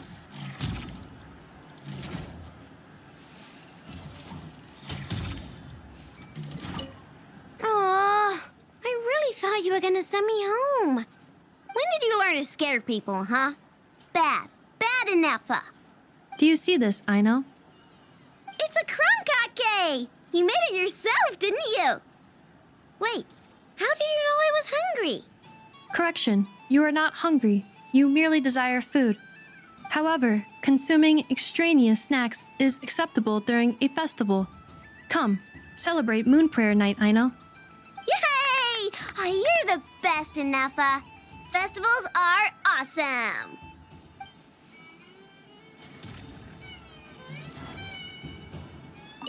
Aw, I really thought you were gonna send me home. When did you learn to scare people, huh? Bad. Bad enough. Do you see this, Aino? It's a crunkake! You made it yourself, didn't you? Wait, how do you know I was hungry? Correction. You are not hungry. You merely desire food. However, consuming extraneous snacks is acceptable during a festival. Come, celebrate Moon Prayer Night, Aino. Yay! You're the best, Inefa. Festivals are awesome.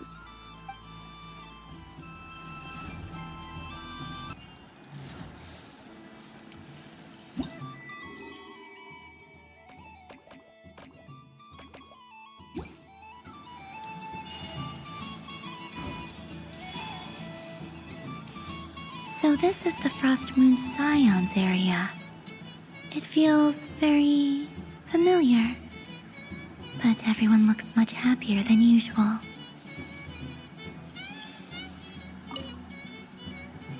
If this were any other day, I'm sure it would make for a great photo opportunity.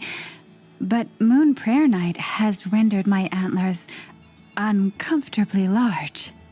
Doesn't it look like this rhyme-horned deer has 2 sets of antlers?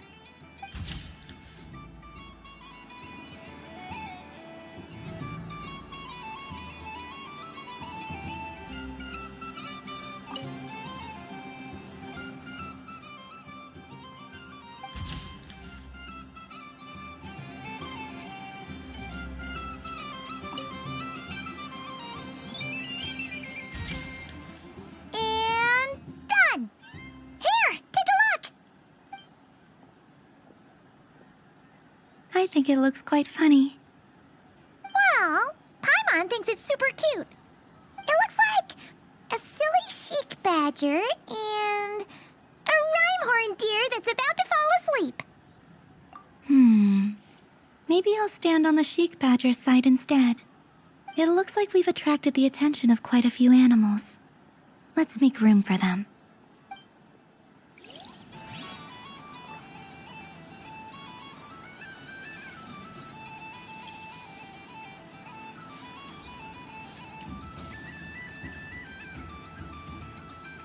Wow, the Frost Moon Scion stall looks kind of plain, but it's pretty cool once you get into it.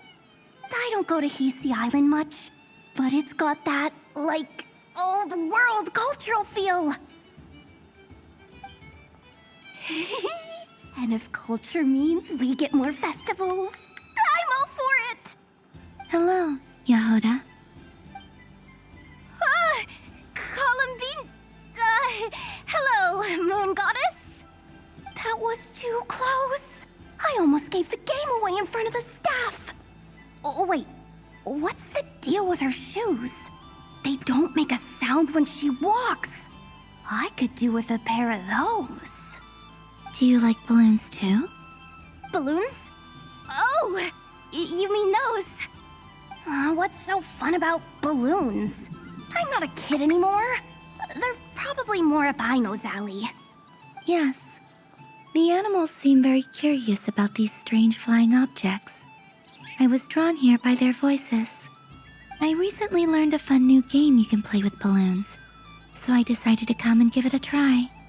A new game?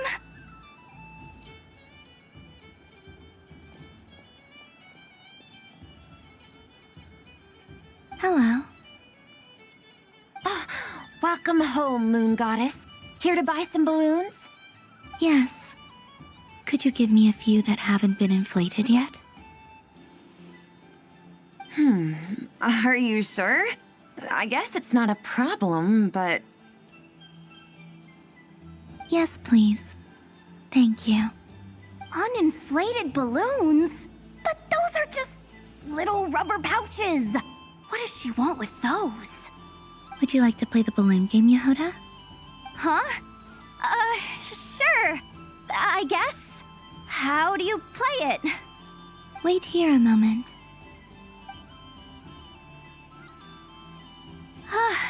Oh. This is so weird. What have I got myself into now? I thought I saw Columbina nearby. Uh-oh! That's the fourth Harbinger! Although she's helped us out quite a bit, she's good people, right? Is she looking for Columbina? Oh, guess that's my ticket out of here. I'm not sure my heart can take being sandwiched between two Harbingers.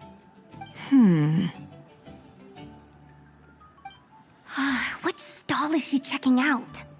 Oh, it's that other Frost Moon Scion's one. Try on the headgear, see what it's like having antlers or animal ears for a day. Oh, I wouldn't be caught dead wearing that stuff. So embarrassing. I have enough gear to carry as it is. Wait, what? She put it on? How peculiar. This would take some getting used to. I wonder if this is what it's like for Lynette. It really suits you, ma'am. What is this? She was so intimidating a moment ago, but now, dang, she's really rocking those ears. How does she make them look so cool? I suppose I may as well keep them on for now. All part of the festive experience. She's coming this way. How do you do, Miss Yehoda? Oh, jeez. Don't talk to me while wearing that thing. Where am I supposed to look? Oh, hey there. I'm looking for Columbina. Have you seen her? She just... Huh?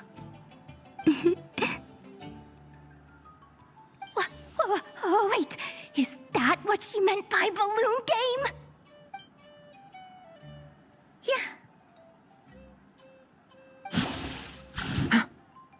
Huh? No fair!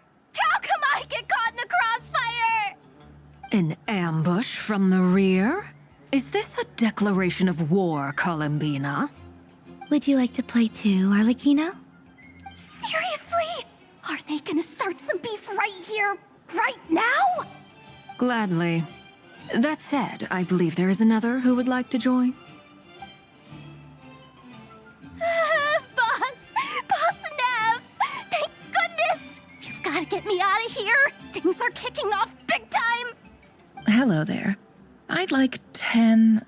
no, make that 20 balloons, please. Uninflated. What? Miss Moon Goddess, I hope you're prepared to pay the price for assaulting my employee. Welcome to the game, Nefer. Just to be clear, let's keep this a fair fight, okay? No strange powers, please and thank you. Naturally. Don't just stand there, Yehoda. Aren't you going to team up with me? Huh? Do I have to? Of course. Don't forget, the Curatorium has a reputation to uphold. I knew something like this was gonna happen.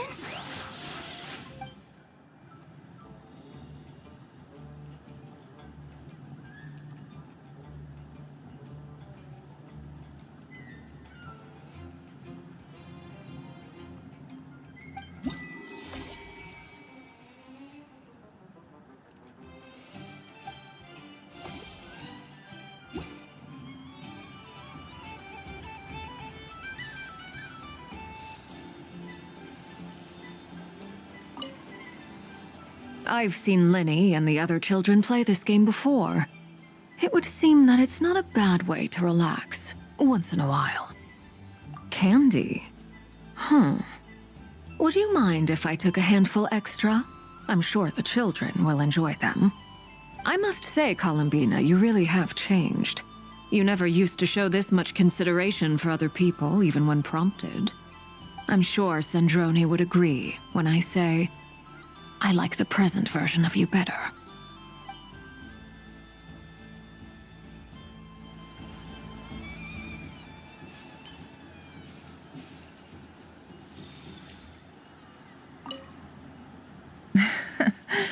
That was fun.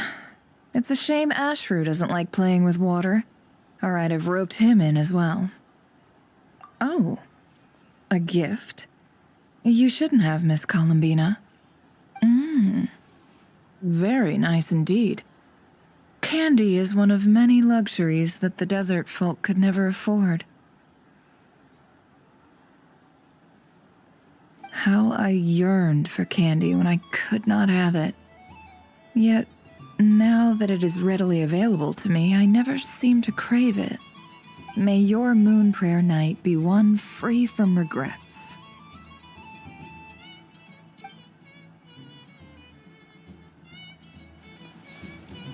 What's this?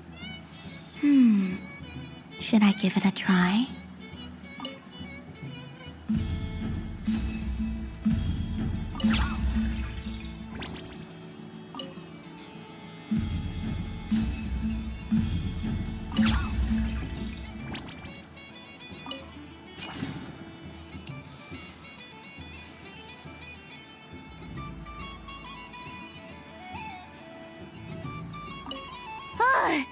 I just had a water fight with 2 Fatui Harbingers.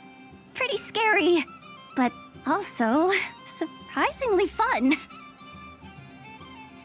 Aw, man, this feels kinda wrong. Like, shouldn't we be the ones giving you candy rather than the other way around? I guess I'll just take one. What flavor is that? It tastes like getting a mouthful of muddy grass. After being rear-ended by a blunt-horn rhino, then face-planting the ground. I'll never get this taste out of my mouth. It's delicious.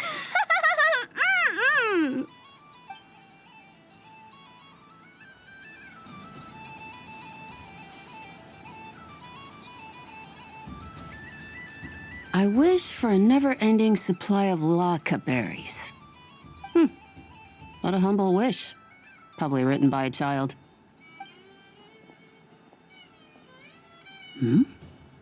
Is that Llama the Moon Chanter?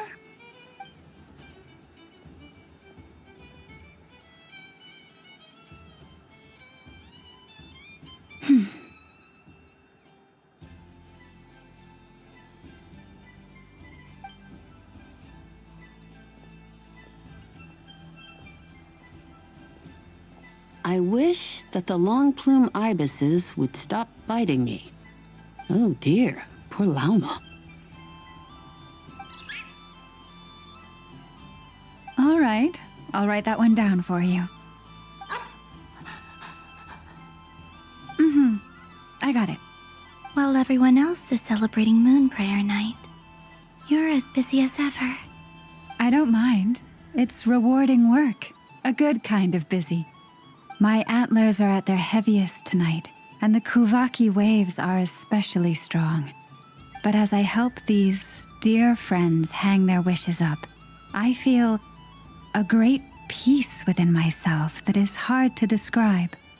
You see, they are all such beautiful wishes, and they are ones that we can fulfill by our own strength. Do you blame me, Llama? I want to hear your honest answer. It is by the help of so many people that I can return to the moon. But I feel as though I've hardly done anything in return. You've done plenty, Columbina.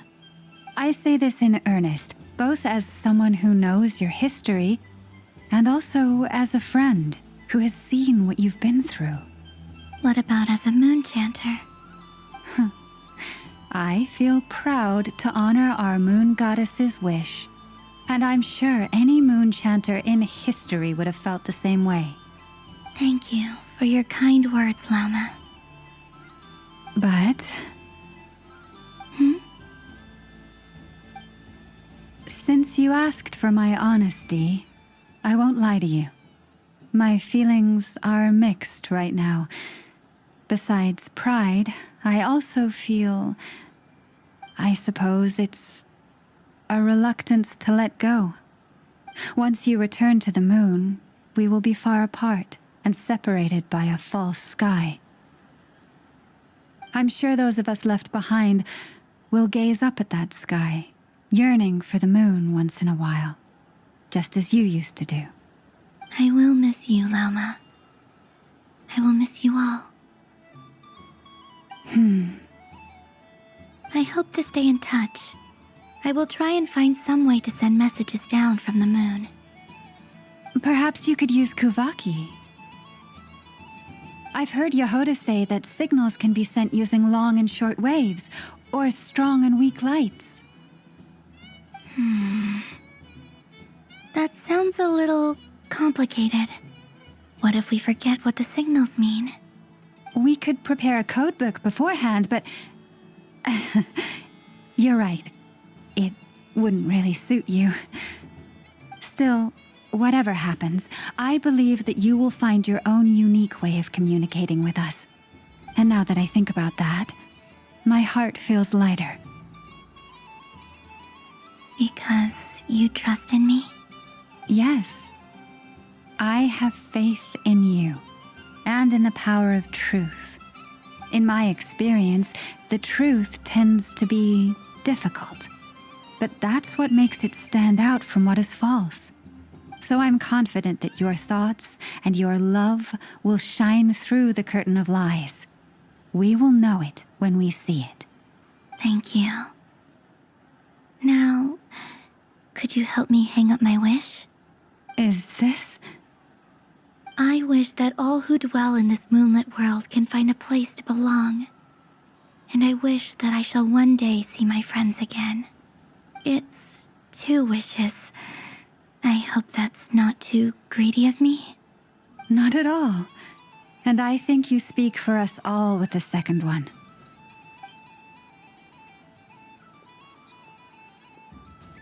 I shall continue to pray until the day that all of these wishes come true.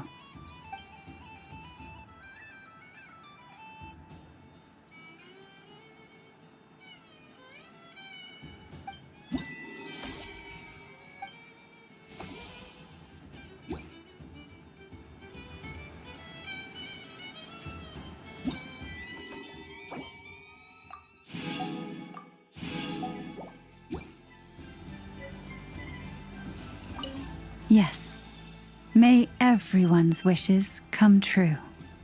Why, thank you. Don't mind if I do. Oh, my. It's so sweet. I'm so accustomed to plain, simple meals that this sweet treat is quite a shock to the senses. But I savor this moment in its entirety because it tastes like true friendship.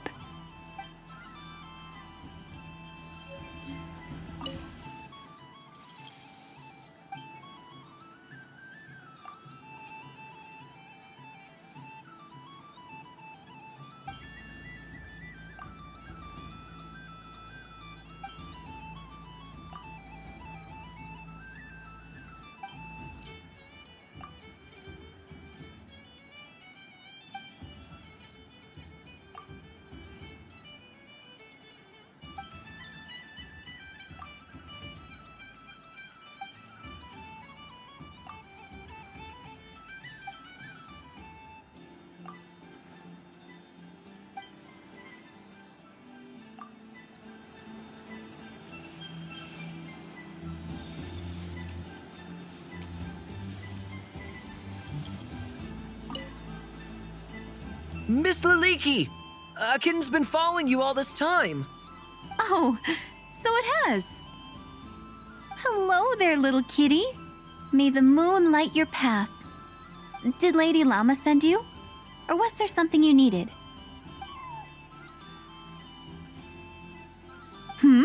You'd like some moon prayer candies? No? I believe it wants that box. The one with the moon prayer candies in it. Oh, I see. Here, kitty. Come on. Here you go. Thank you, Lady Mr. Cantor, did you see that young lady dressed as the moon goddess? When did she leave? Sorry, no, I was looking at... I was watching the... cat. I see. The resemblance was uncanny. She seemed like the true Lady Kutar, the one who guides souls.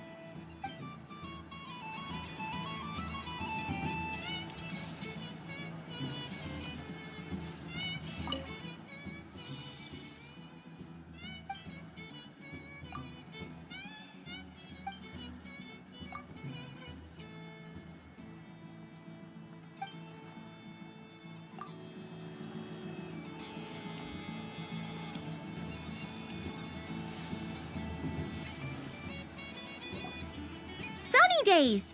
I prefer sunny days. Ah, well, you are as warm as the sun itself, Moon Goddess. Very well. I believe your spirit animal has to be this most adorable chic badger. Wow! Thank you, Mr. Talking Magic Lamp. Have a very happy festival, Moon Goddess. Lance? That's you, isn't it? Shh. It's our little secret, my dear traveler in Paimon.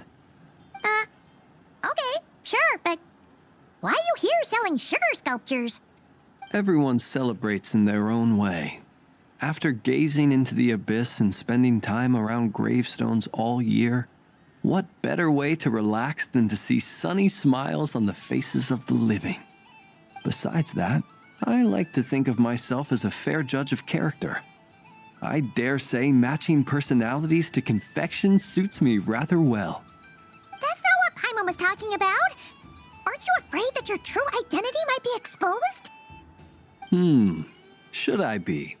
There is all manner of magic in the air this moon prayer night, thanks to the work of the great mages.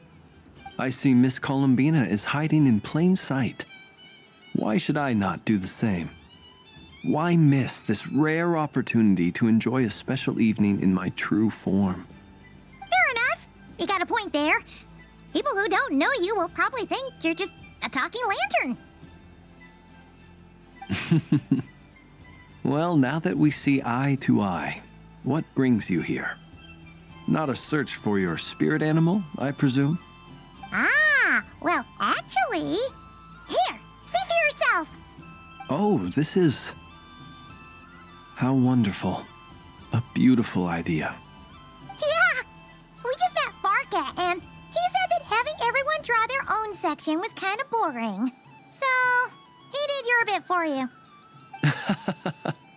Ah, Varka. Ever the maverick.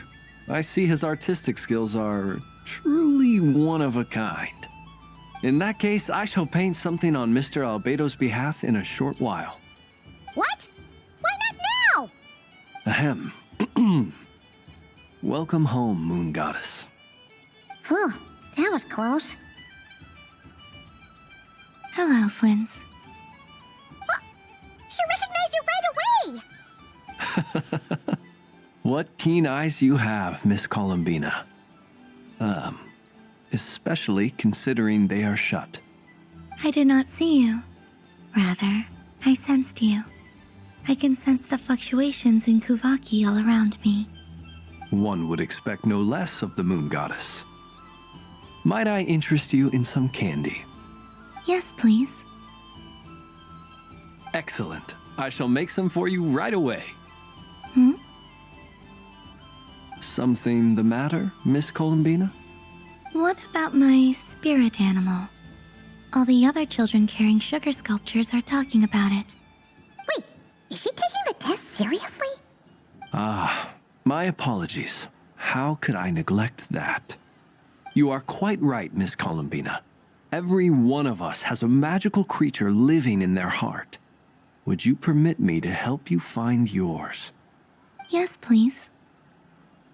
Do you prefer the day or the night? Night. Which of the 4 seasons is your favorite? Winter. Think of a perfect day. What is the weather like? Sunny, rainy, or perhaps cloudy? Rainy in the morning, sunny at night. What kind of answer is that? Forests, lakes, and open seas. Which do you prefer of these? I like them all. Imagine you opened your very own shop. What would you sell there? Moonlight, I think. Wow! Paimon would totally shop there. It wouldn't cost anything. You'd just need to visit. Aha! I believe I know what your spirit animal is. Here, for you. Oh, it's a Kohenki! Indeed.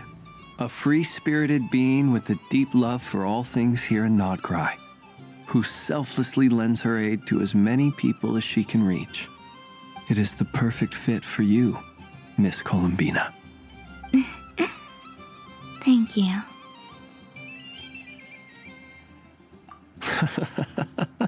It would be my honor. But you shall have to forgive me. We have known each other for quite some time. I doubt there is any answer I could give that would come as a surprise to you. So instead, would you accept this sugar sculpture as a token of our friendship? It's a lantern. Hey, why don't you two go enjoy your candy over there? Paimon wants to try out this spirit animal thing too. Right, Flint's? Come on, play ball. I got this drawing done. But I want to hear Paimon's answers. But it'll probably take ages. Paimon's a complex soul. And we don't want your candy to melt while you wait, huh? Oh. Okay then.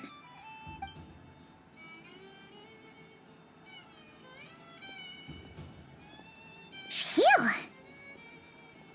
Nice excuse, Lady Paimon. That was some quick thinking. Yeah, no thanks to you. A little help next time.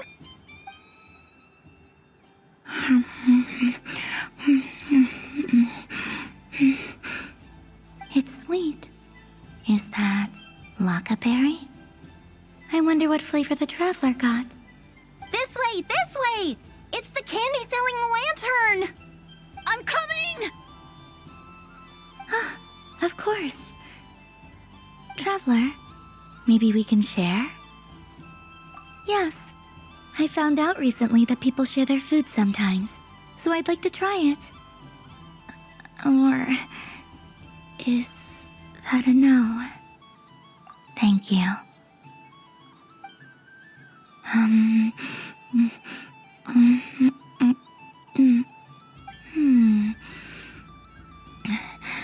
Yours is a little more sour than mine. Here, you try it. Are you sure? Amazing. My sugar sculpture has shrunk, yet my heart is filled with feelings of sweetness. I will remember this feeling. Sure.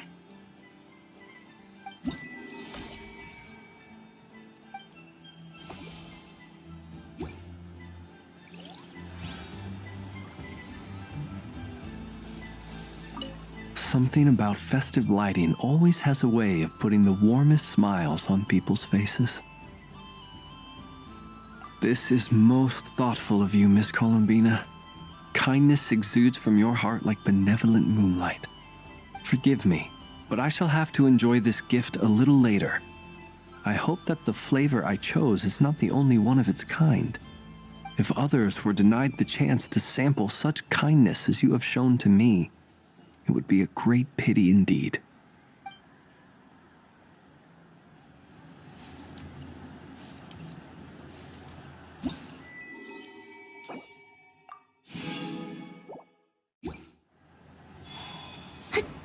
This must be the mage's stall. It feels like I've entered a fairy tale. Ah, how lovely.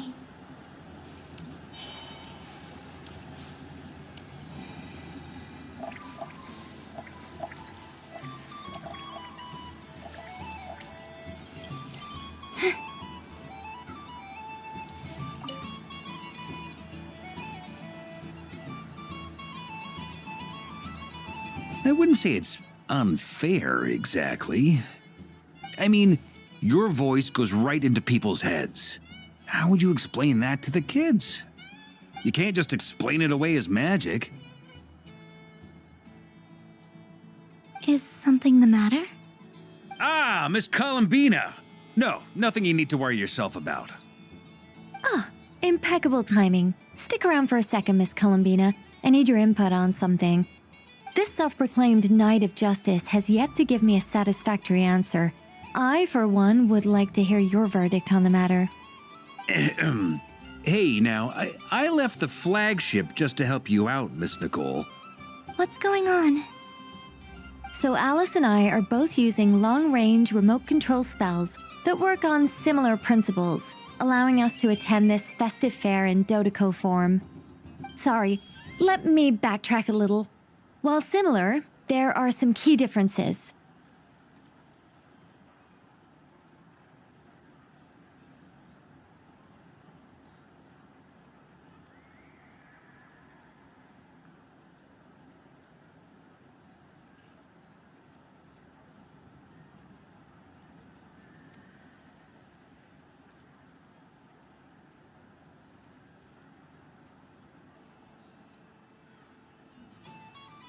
Alice, being a great mage, wanted her Dodeco to reflect something of her own charm and mystique. So she adjusted the way its tail moves when it spins around. An entirely gratuitous move, in my opinion. I hardly see how anyone is going to notice that. If anything, I'd say that anyone who stares intently enough at a Dodeco's tail to notice such a small detail is someone we ought to be highly concerned about. I only say this to emphasize that my question has nothing to do with tails. Now that we're clear on that, why is Alice's Dodeco permitted to interact directly with the children celebrating Moon Prayer Night, while mine is not? Your voice speaks directly into people's minds. See? Exactly what I said.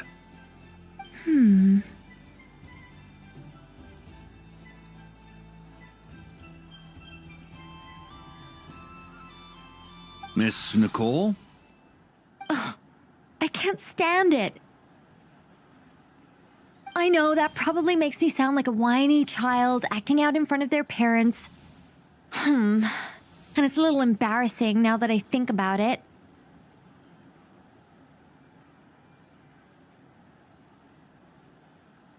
But hey, I've said it now, I can't take it back.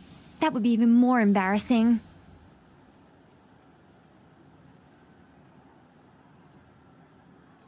Also, don't go reading too much into that analogy. It was off the top of my head. I'm actually an awful lot older than either of you. Miss Nicole, are you saying that you'd like someone to play the game you've prepared? I'm not so invested in that. It's just something cobbled together using items I borrowed from Alice. She probably didn't even make them herself. The point is, I want to know everyone's thoughts after they receive their prizes. But as you've said, I can't just ask. I've been biting my lip for so long, and I've had no one to vent my frustrations on. I thought this was going to be a nice, straightforward festival where I'd get the chance to guide people to treasure. Well, can I play? I can't guarantee that I'll win a prize, but... You will? I'd like to try. Then what are we waiting for? Let the game begin! It's like they forgot I was ever here. Ha!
Congratulations, Miss Columbina! With your great wisdom, you have overcome every obstacle in your path and conquered the great challenge posed to you by fate. Fate? Well, something to that effect. If you'd prefer something more poetic, it could be the icy winds or the dawn. Anything you like, really. You could even go with the challenge posed to you by Dodeko, if that's what you're into. Anyway, you can take or leave my suggestions. Moving on. All my hopes are now resting on this. Can I open it now? Stop teasing me. Please, I'm begging you. No more talk. Just open it. Wow. What a lovely sculpture. Classic and cute at the same time. Thank you, Miss Nicole. I'll always treasure it. Ah, there we go. Music to my ears. You have my sincerest gratitude, Miss Columbina. Thank you for sharing your precious time with me and fulfilling my wish. Don't mention it. You've all done much to help me, and still, I'm the one receiving all these gifts.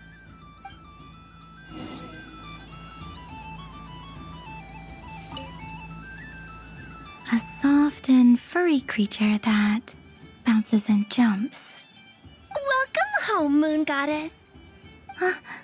This one talks too. Allow me to introduce myself. I am a Dodeko from a distant archipelago, the most mischievous of all my Dodo brothers and Dodo sisters. When the going got tough, I powered through and when I met obstacles, I boomed them away. That sounds like a lot of fun. Doesn't it just? Oh, but then the trouble started. Recently, I found a lovely beach, the same beautiful jelly color as my hometown, and so I dove in to have a look. Only to find it overgrown with seagrass and nasty little spiky fish everywhere, looking to turn me into a Dodoko kebab. I made it back to shore by the skin of my teeth, but my tail was sorely hurt. Couldn't you just boom them away? Oh, I wanted to, believe me. But I've heard that you, Moon Goddess, can understand animal speech. The last thing I wanted was to cause a gigantic fuss and get taken to court by a school of spiky fish. I'd be driven out of these waters for good, and my winter holiday would be ruined. And so, dear Moon Goddess, I was wondering if you might lend me your allegiance. Are you roping me into a crime? Oh, let's call it a once-in-a-lifetime carefree adventure. Does that sound better?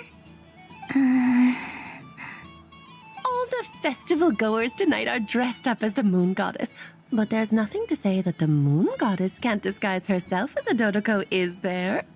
Besides, this is your home. You should be free to be whoever you wish. I'm afraid I'm not well acquainted with Dodokos, Madam Mage. Oh, that's quite all right. We Dodokos are innocent, happy creatures with a free-spirited nature. Many, like myself, are mischievous troublemakers. Others are lazy souls who like nothing better than to lie down on a nice rock and take a nap.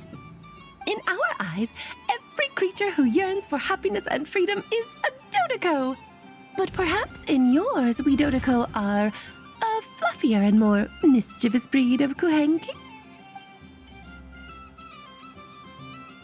Yes, that is a much easier image to follow. Oh, wonderful! Then let's play! Grab onto my tail and follow me into the sea! Time to settle some scores with the bad guys!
Ooh, a remarkable talent! So, what do you make of it? The use of jumpy dumpties doesn't come as naturally to me as Kuvaki, but their unpredictability makes it fun. I think they call this novelty. Indeed! And how did it feel blowing those pesky nuisances away? Not bad. Any guilt? What do you mean? Oh, wonderful! Lovely answers to all three questions. You've passed the safety test. Now I can give this special bomb to you as a souvenir. Remember, if you find any meanies living on the moon, you can use this to boom them into oblivion. I will.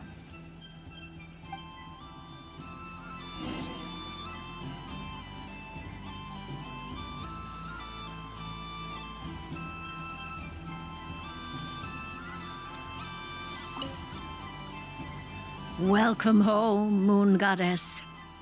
Oh, you're the genuine article. Alice was right. This moon prayer night was worth watching after all. Another one that talks. Greetings. Pleased to make your acquaintance. I am the Hexenzirkel member they call B. Barbeloth Trismegistus. Columbina Hyposelenia. Pleased to meet you too. Hyposelenia. A fine name indeed. Now then, Miss Columbina, do you wish to hear a mage's divination? Divination? The Frost Moon Scions used to ask me what would happen in the future. Is this like that? From the perspective of the one seeking answers, perhaps. As you look to your journey ahead, if you seek to understand the unknown, resolve your doubts, and soothe the confusion in your heart, divination could be for you. The unknowns on my journey. Of course, if one wishes to peer into fate, then hydromancy is the more precise option. But that is a complex affair, and to relegate that majestic art to the status of a festive amusement would seem somewhat uncouth. Besides, it is sometimes better to not know fate with great certainty. Hence, I shall use the suitably festive Luna Arcana to tell your fortune instead. It is more popular with the youth in any case. Lunar Arcana. Indeed. Unlike hydromancy, this will only display possibilities and trends. People like to think of themselves as creatures of agency and free will. Peering too far and too clearly into the future is detrimental to both body and soul. I'd like to give it a try.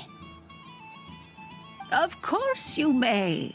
Come then, take a seat, Miss Columbina. Before we begin, are there any specific questions you would like to ask? Let's stick to general possibilities and trends, like you suggested. Very well. Then I shall use the basic Lunar Arcana deck. Now, try to relax. Cast your mind upon the things you have experienced and the things you are soon to experience.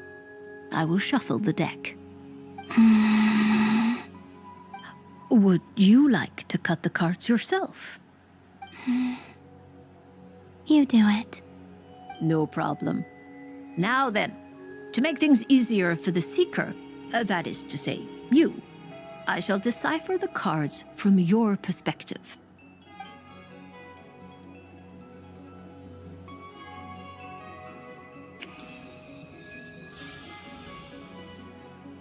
Please, draw the first Lunar Arcana. This represents destiny and is the foundation for the divination as a whole. Now, draw your second card. This will stand for the past, the sum of all your experiences that have come before. And now the third Arcana. This is the present, your interpretation of the current moment. Finally, the last card. This shall speak of the future, which...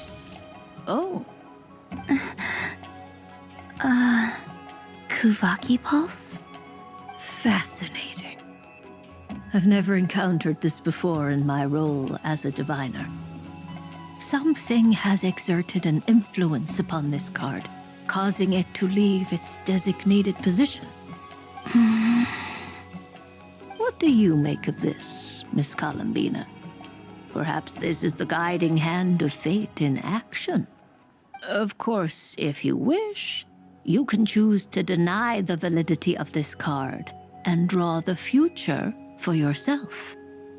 No, it's fine. Let's go with this one. A bold decision. I must say I'm looking forward to the results. Well then, let us flip the Lunar Arcana in sequence and see what emerges. Sure.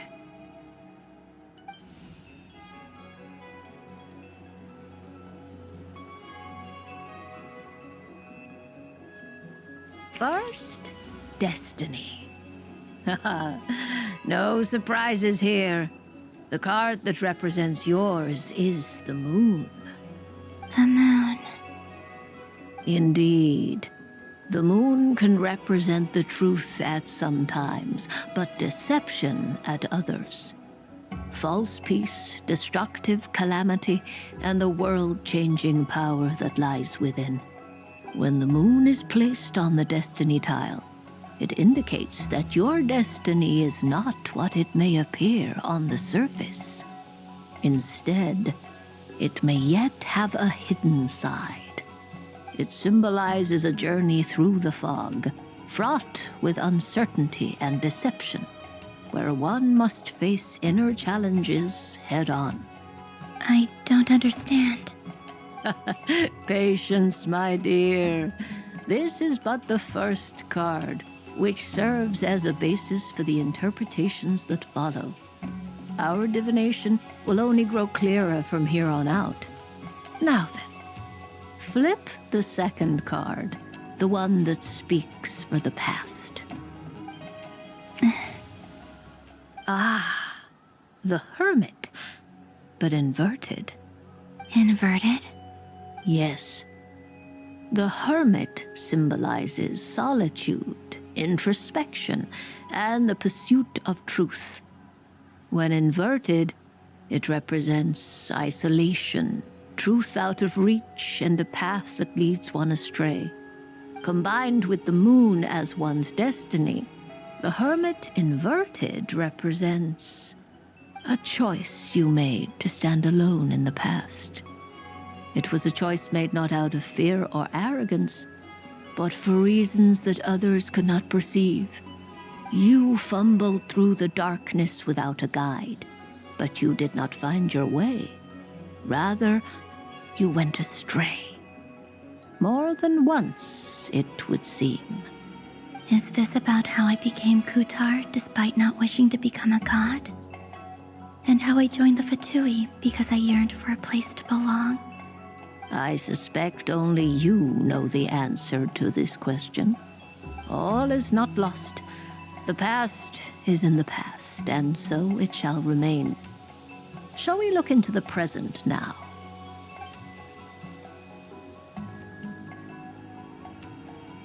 Oh my, the Lovers.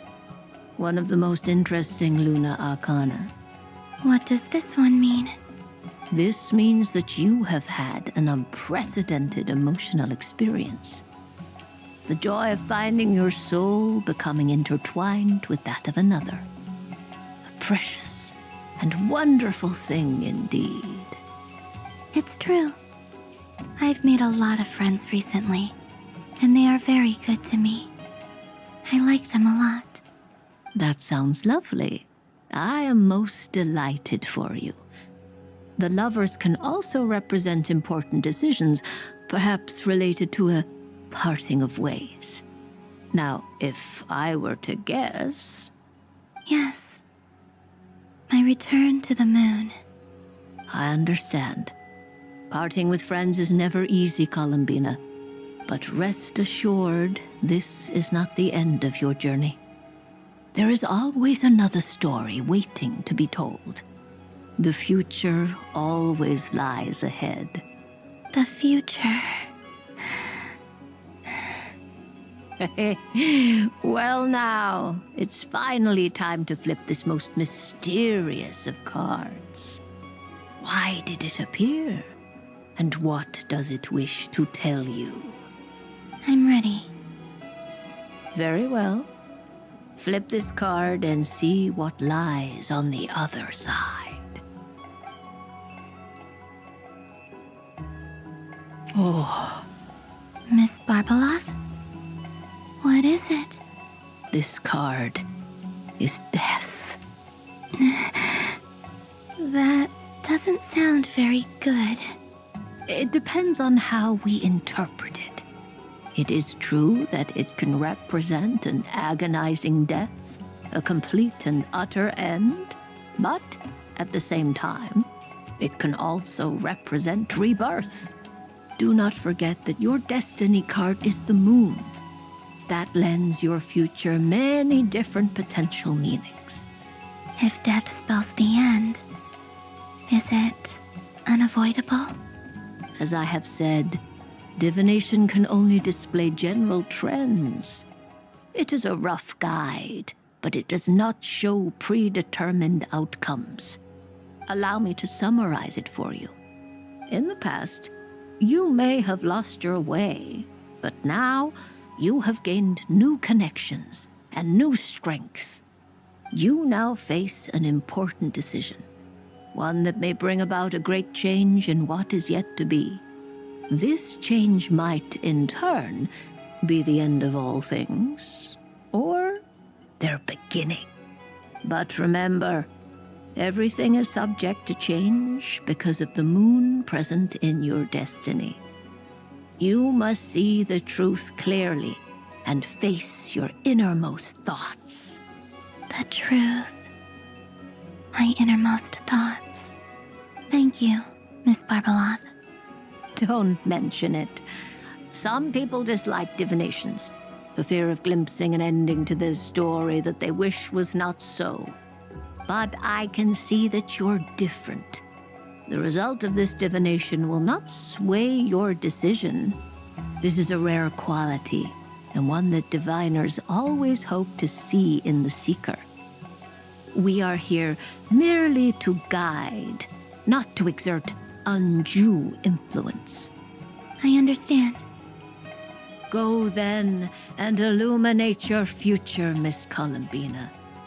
The moonlight that shines from you now is most captivating.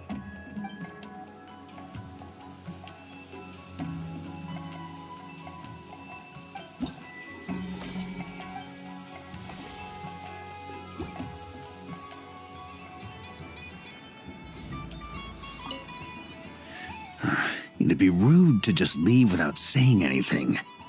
But at the same time, I don't want to barge into their lively conversation just to announce that I'm leaving. I guess I'll just wait a little longer. Huh? Albedo? This sketch is for you, Grandmaster. Oh, a gift for me. Thanks. Let's see what you've done for me. The north wind left in the lurch.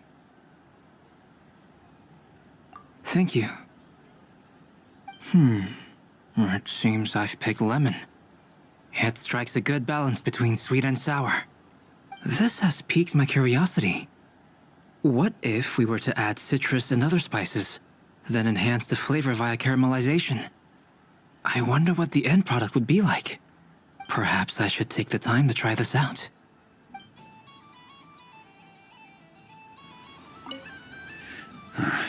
Huh? Albedo? This sketch is for you. Oh, a gift? The north wind left in the lurch. Ooh, I get one too? Nice, thanks. What is that? Oh, it's so familiar.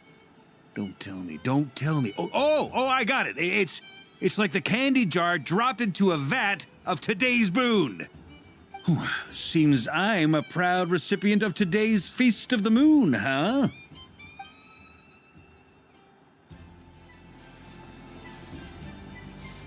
The death card made a most enigmatic appearance. The moon for which Miss Columbina is bound, I fear. Fretting is of no avail. I will have a chat with Alice about it sometime. Ah, you're such a polite child, Miss Columbina. But we elders have already partaken of our fair share of stories in this world. Enjoying candy, keeping up with the hip and groovy trends of the day. These things should be left to youngsters like you.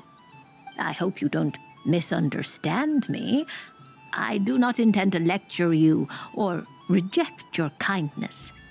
It is simply that the mere sight of this candy is starting to give me a toothache.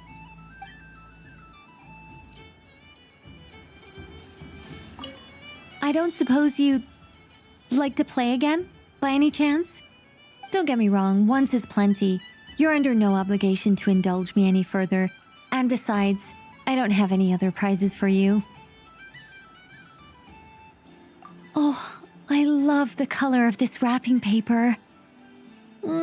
But the bow on that one is just so perfect. Oh, this is a tough choice. I know the wrapping paper doesn't affect the flavor, but it does set the first impression, which can influence your mood as you eat it. And actually, that does affect the flavor. I have to listen to my heart and pick the one that I can really build a bond with. It's the only way to eat candy. Oh, but look at the shape of this one. How lovely. Ah, this choice is getting harder and harder.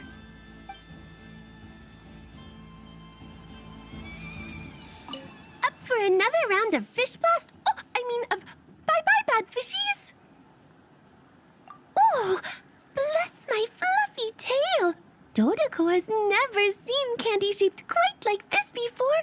Why, it shines like a lovely crystal. Let the feasting begin. Oh, sweet as a tomato bathed in sunlight. Thank you very much. You truly are a friend to the Dodoko. Please share the rest with other people. I am sure everyone will fall in love with the taste of pure joy.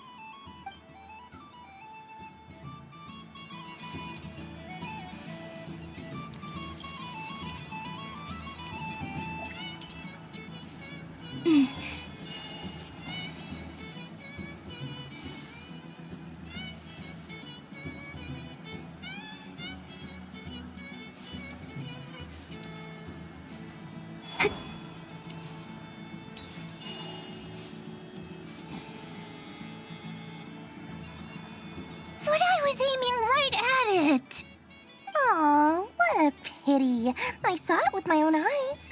You were so close. So very close. That's not true. It dodged out of the way right as I was about to snag it.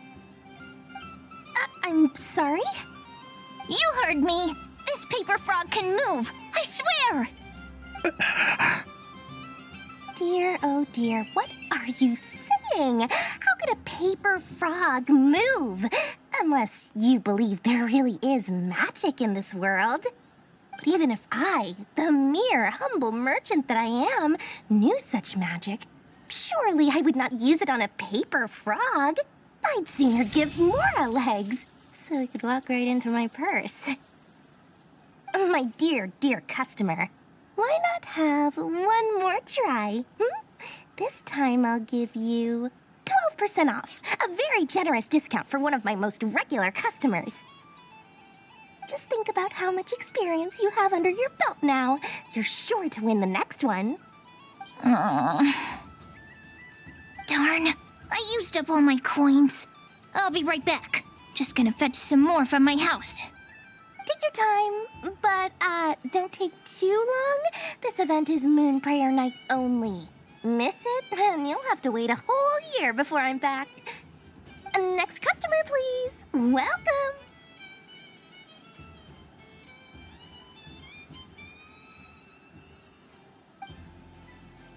Hello. Whoa, what's this bigwig doing over here? How do I tell my employees not to go running around this time? Shooting them a glance won't work. I haven't known them long enough. Dory? Why, hello there, Miss Columbina. Would you like to play my ring toss game? The rules are very simple, and it's easy to get the hang of. How much for a round? Oh, first time's free. Not a single Mora. After that, well, we can cross that bridge if and when we come to it.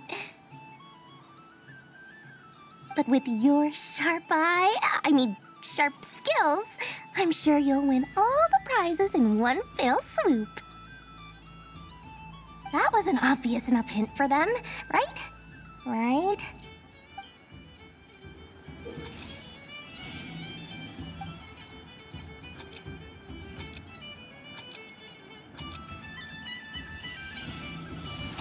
Here comes the ring!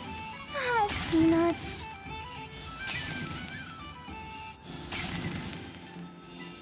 Change tracks! Roselle, should we move or not? Just... Let's see now. Let's see. Wow, very good. That's the highest score we've had all night. And here's your prize. Now, how about another round? As for the cost... Happy Moon Prayer Night, Miss Columbina. Happy Moon Prayer Night, Durin and Hat Guy. Are you here to play the game? Yes. You said we were just coming here to say hello. I did, but then I recognized a few more people as I got closer. Do my eyes deceive me? Is that... It's our little dragon! He's all grown up! Someone's popular. Well now, since you came all this way, why don't you try out this lovely game we have going? First try is free! He'll have a go. I'll pass. It's only one free try per customer. You can't give your try to him. I'm aware. How has Elder Almond been lately? He's in great shape. He goes for a run in the forest every morning to stay fit and healthy. He tried to go boat racing with Firecracker a while back, but he couldn't even make it onto the Lotus Leaf. Firecracker was in fits of laughter. How about you, little dragon? Can you still fly? Yes, I can. But you've become less chatty. Has growing up been tough on you? We call that maturity. You know, the thing people sing about. The knight wields a sword of stone to defend those hearts that are made of gold. Stone is very heavy. That's what keeps him from talking too much. That's awesome! I want to be a knight when I grow up too. Ring, here I come!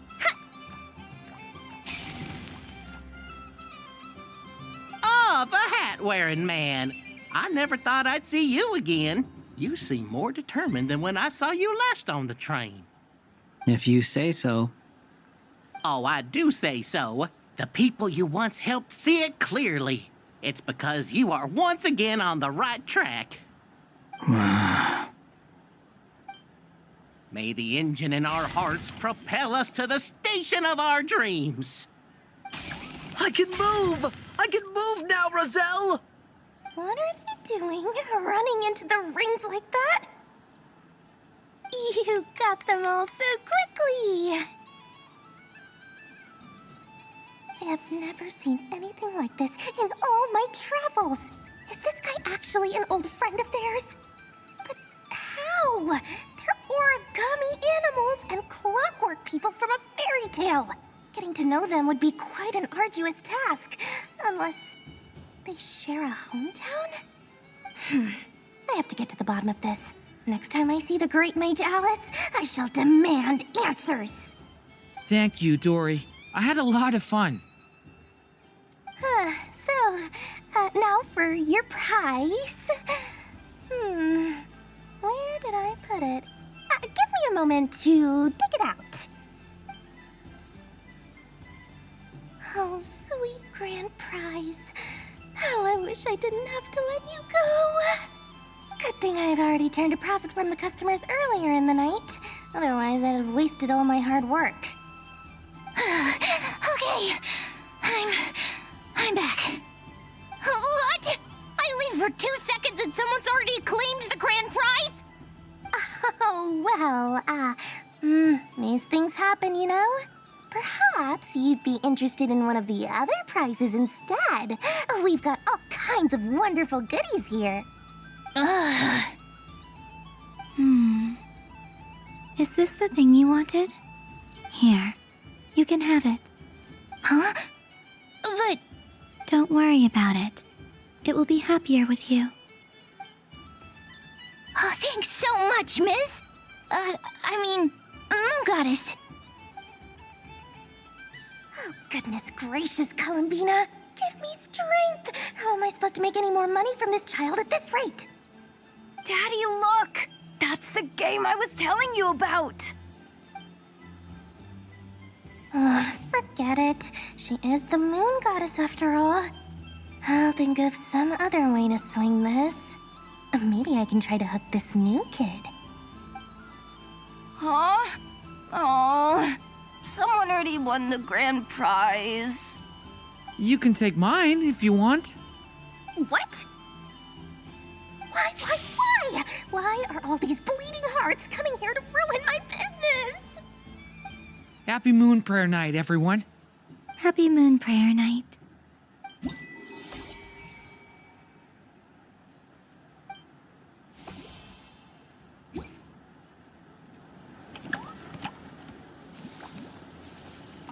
If all the prizes are gone, I might as well close up shop for the day. But you haven't had your fill of fun yet, right? So the next time a customer shows up, you're going to have to run faster, all right? And remember, run out of the rings, not into them.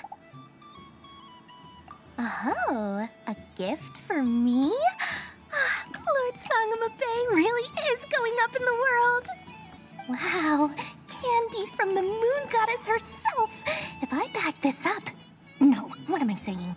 Box this up in exquisite gift boxes? Yes, I could make a fortune. Maybe I don't even need to go to all that trouble. Any old boxes will do. I just need to tell my customers that this candy is blessed by the moon goddess. Yeah, that ought to do it. Sounds like a plan. Time to have Irwa earn his keep when I get back.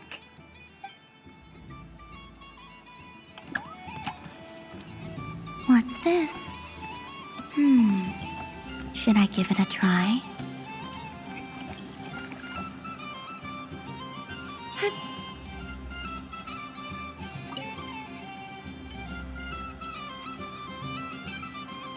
Come on, Citrus. One more round. Just one more.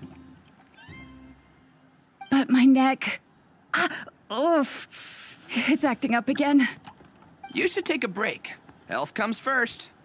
Yeah, don't push yourself. We'll find someone else. Hey, don't look at me. I'm the referee. What are we gonna do then? Do you need any help? Yes, we do. We need one more player for our game. All right. Could you teach me how to play? It's really simple. You just throw the dice and move by that number of tiles. First one to reach the finish line wins. Rolling a hamster means you move one tile. A paper frog is 2 tiles, and a flying squirrel is 3 tiles. 'Cause they go the fastest. Okay, I get it. So, we're all set? In that case, please take your places and let the game begin!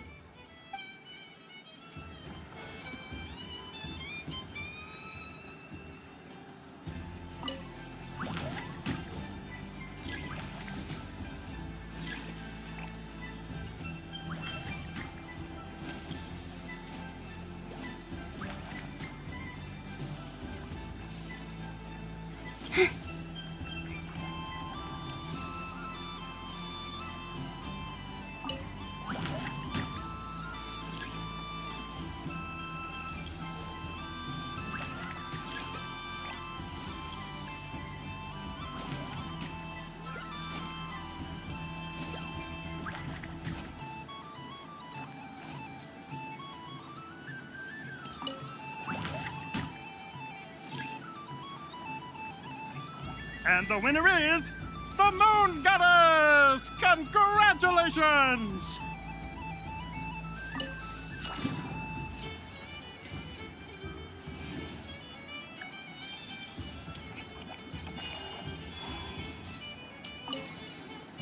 Done being a do-gooder yet? Thanks for coming here with me, Hat Guy. Are there any games you'd like to play? It's your turn to pick. I'll come with you. Why does that hamster think you've grown up? You haven't changed at all. I know you don't mean that. You're just taking the opportunity to make fun of me, aren't you? Even if you won't admit that taking some time to compose yourself is important, I can see that you're doing it in practice. Otherwise, you'd have taken off your hat and flown away by now. Looks like Albedo's socialization program has been far more useful to you than all those Vahumana textbooks. A moon prayer candy for me? Huh, thank you. It smells like baked apples and butter. Reminds me of Good Hunter, a restaurant in Mondstadt. I always have to resist the temptation to go there unless I'm ordering food. I understand your homesickness, Miss Columbina. I have a double dose of it, because both Simulanka and Mondstadt are my home.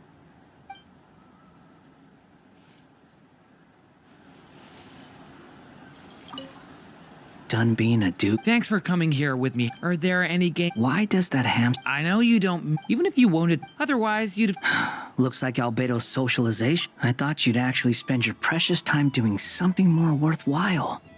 Everyone has to take one? Well, fine. I'll take mine.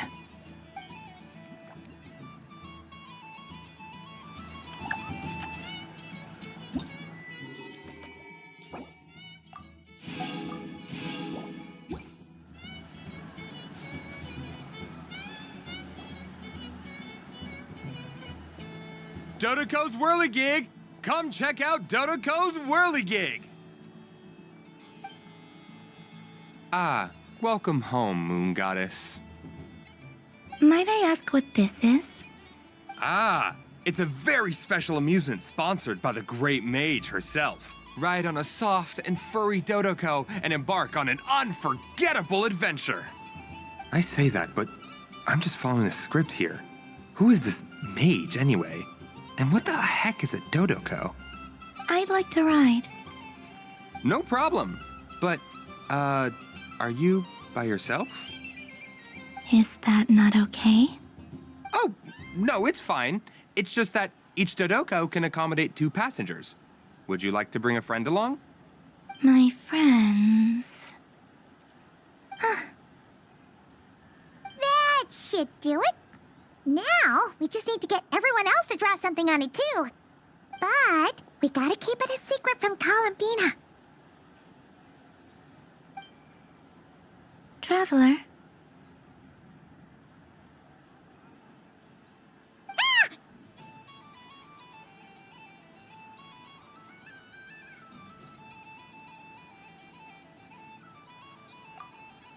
I want to go on that ride. Will you join me?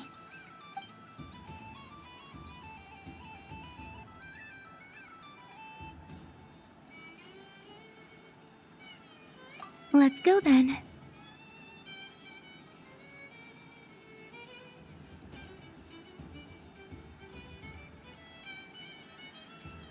Don't worry. Paimon will do the rounds. You go have fun.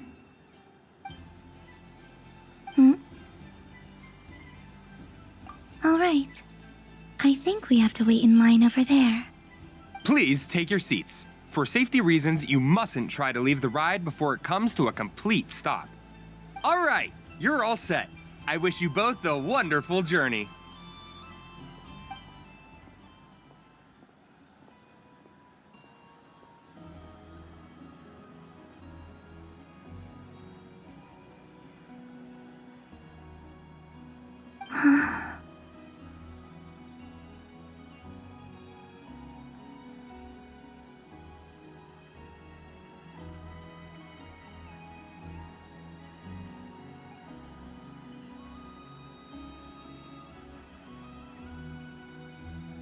Not bad. It reminds me of riding a moon lane. Sometimes, the Kuhenki circle around me like this, playing their beautiful melodies. Yeah. I'm going to miss them.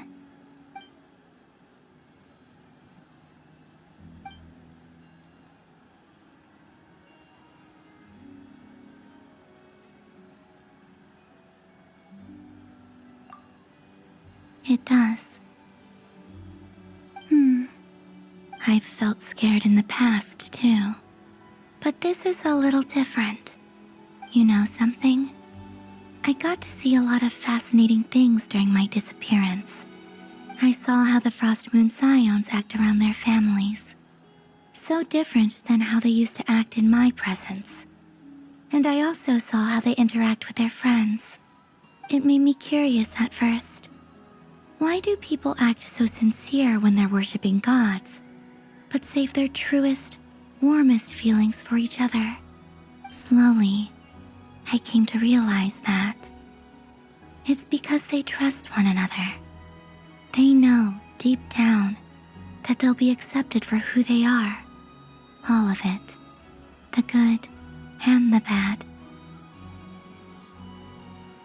I know. I knew it the moment you started calling out my name. What I fear now is the end. I fear losing all this the very night I have gained it.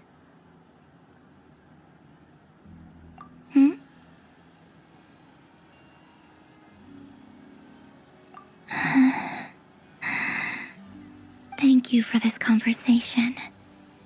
Thank you for listening to me.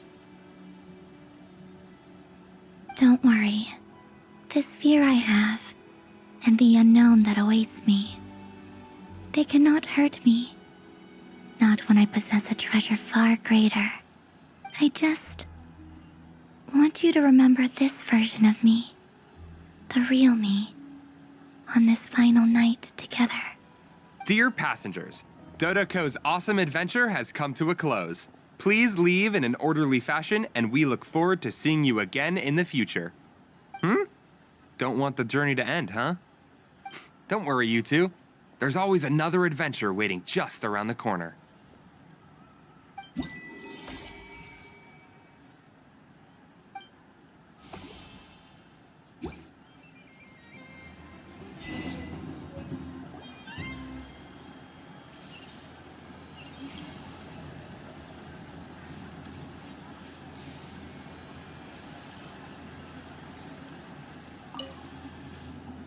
Traveler. Hey there, Columbina! Are you done checking out the festive amusements already? Are you sure you don't want to look around some more? You might not get another opportunity like this for a while. Right now, what I'd like to do is...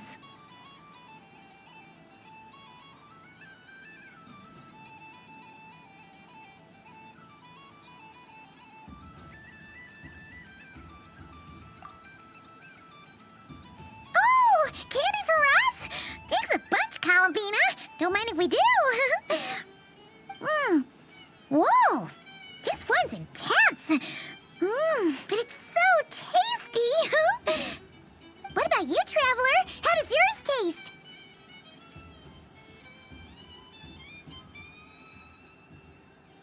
Oh, sounds good. Paimon's drooling now. Are there any more Smetna candies in the box? Yes, I believe so. Okay, gotcha. Let's see.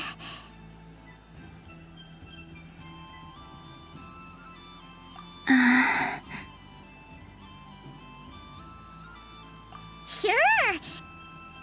This one, and yep, this one looks right too. Okay, that's 3. Here we go.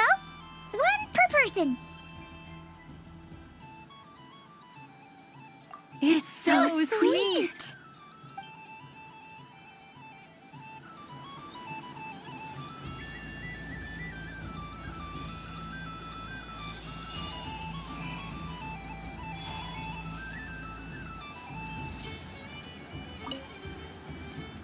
Traveler, Paimon.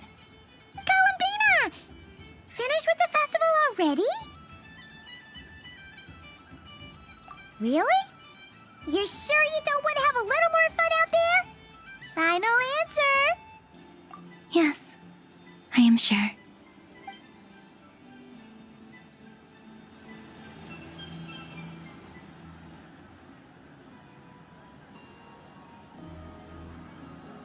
This was the most fun I've ever had on a moon prayer night. Everywhere I went, people were saying, "Welcome home," and there were friends at every turn.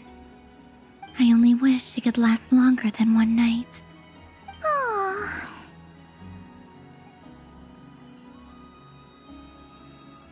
Yes, you're right. The moon prayer blossoms.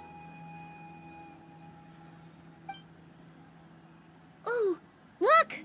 Look! Moon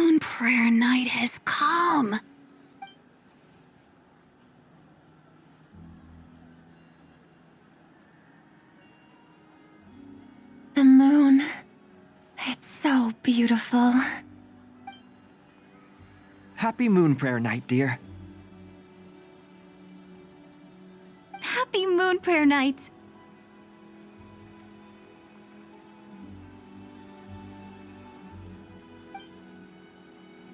Happy Moon Prayer Night.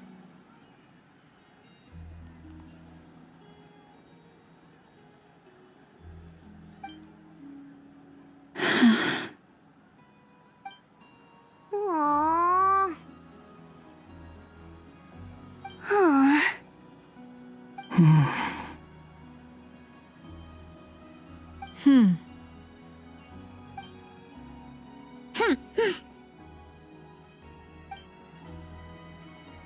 Time flies when you're having fun.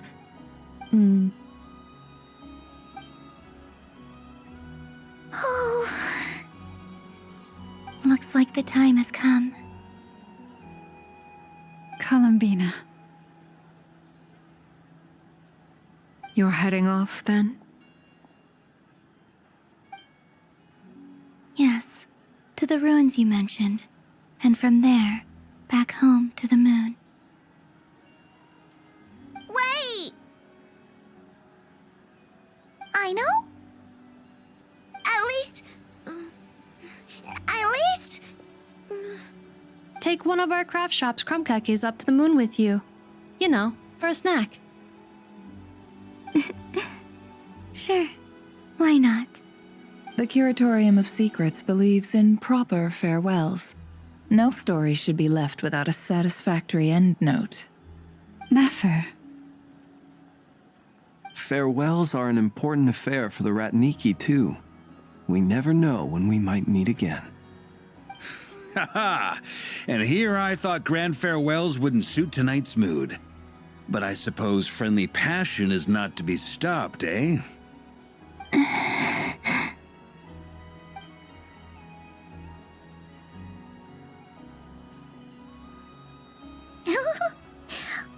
made a little something for you, Columbina. Ta-da! What is it? A Moon Prayer Night greeting card with drawings by all of your friends. You did mention that you'd like a portrait done, so I took the liberty of creating one for you. I, meanwhile, did the portrait of Mr. Albedo, and Mr. Varka did the same for me. I mean, I think my work was pretty true to life, don't you think? The picture of Ashru was my doing. The two of you seem to get along rather well. Wait, was I the only one who did a full body picture? That's so embarrassing. I did pictures of me and Anefa. I did my own portrait and one for Hat Guy. Plus, there's the two mages, Arlecchino and Sandrone. So, if you ever miss us, just flip the card open and we'll all be right there with you. I don't know what to say. Thank you so much, everyone. This whole Moon Prayer Night was more than I could have ever asked for. It is the greatest gift I have ever received. Lama, I figured it out. Figured what out? Remember how the Frost Moon Scions used to use milk as invisible ink to write hidden messages? That was a very long time ago. Oh, are you saying? Yes. When I miss you all, I shall use moonlight in the same way, to write words that only you can see upon the moon itself. Wow, that sounds lovely. Quite. But how will we see them? Simply open your windows on nights when the moon shines bright, and the moonlight will naturally flow towards the words I have written. That sounds most fitting indeed. Very true to form. I'll try to write them in places that won't disturb your sleep. I, for one, would sleep all the better for having read one of your messages before settling down for the night. Exactly. So don't worry about disturbing anyone's sleep. Just promise you'll write to let us know you're okay, all right? All right. I promise.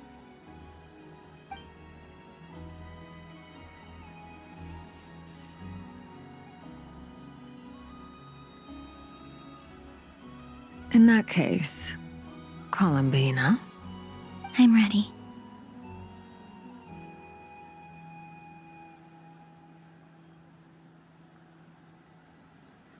Very well. Let's go.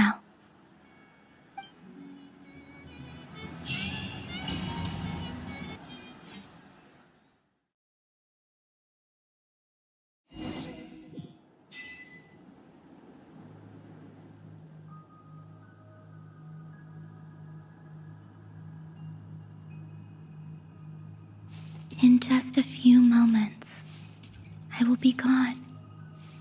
I still don't know what to expect on the moon. Will I really be able to send messages to my friends? The Kuhenki, the animals of Not Cry. I'll never get to see them again. I wonder where I'll be when the next moon prayer night comes.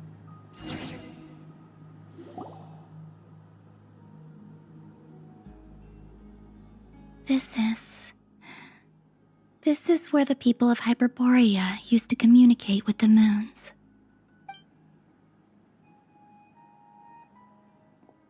Eternal moon, frost moon, iridescent moon. When the power of all three converge, the gate to the moons shall open. Moon marrow preparations are complete. Only the final step remains. I'm sure Nasha Town is livelier than ever at this moment. Yeah, it's a shame you couldn't be there for it, but it's now or never, right? It's fine. I'm more than happy with this. My last piece of luggage. My only piece of luggage.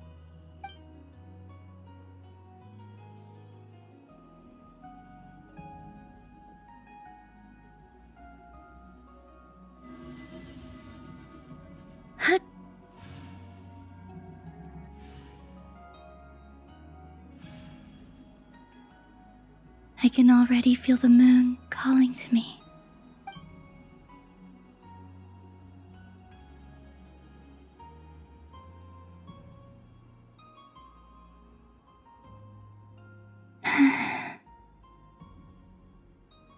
Your home lies on the far side of this light, Columbina.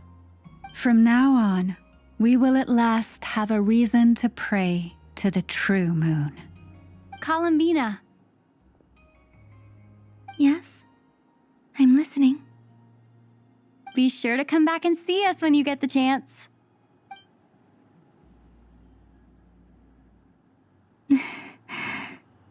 Of course. But if that chance doesn't come, then remember that you have friends on this planet.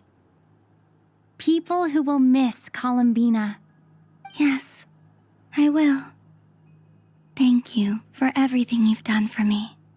And remember, come night or day, the moonlight shall always connect us. Well then, farewell, my friends.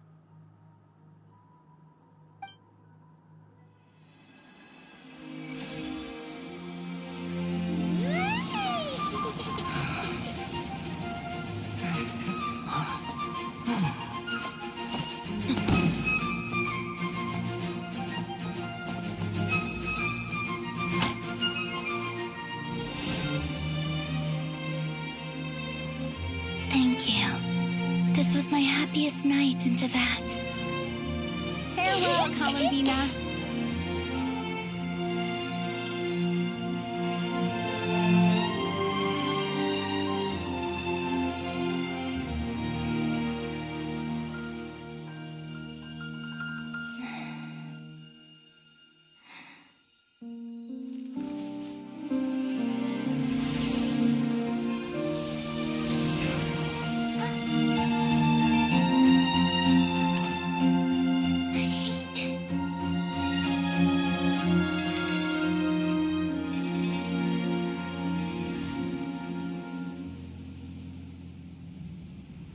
The moon really is closer than ever tonight.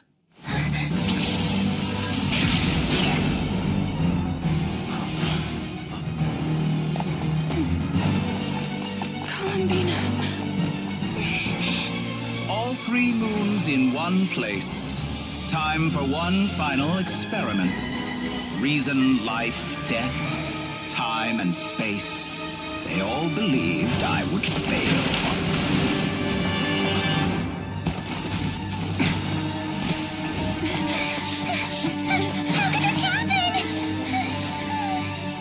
But Tevat's primordial power never did belong to the throne of heaven. And now, they are mine.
Stubborn world, do not try to control me.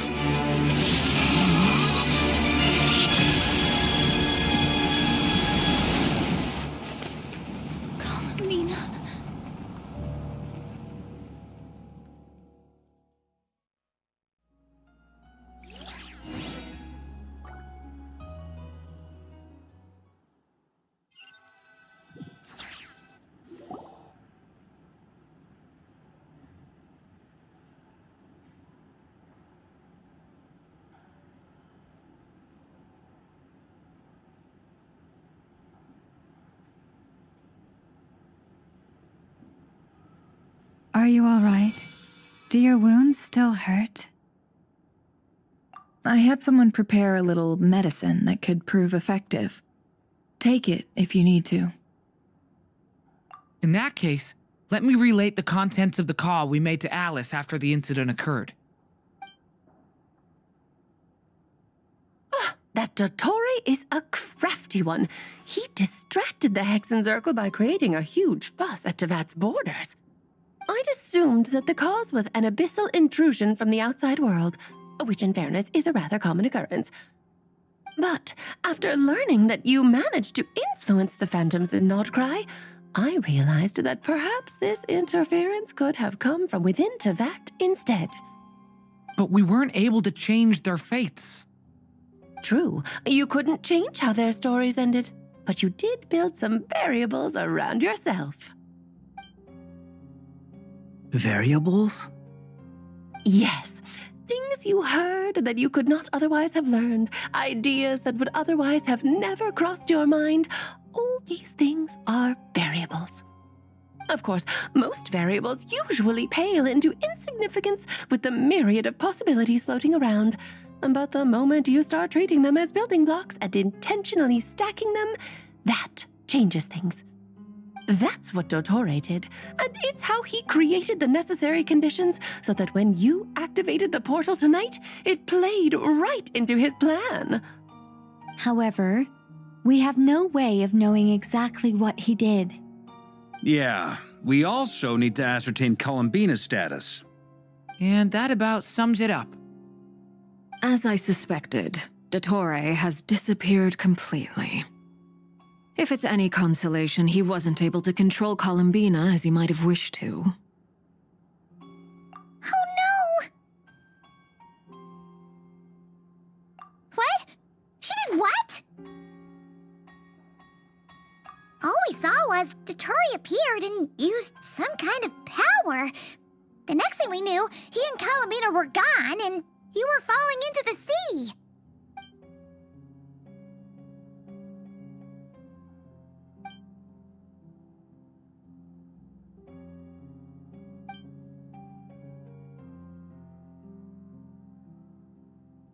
So, Columbina intentionally opened the moon gate and escaped into the same mysterious world as Rerir and Thalindis. Sounds like bad news.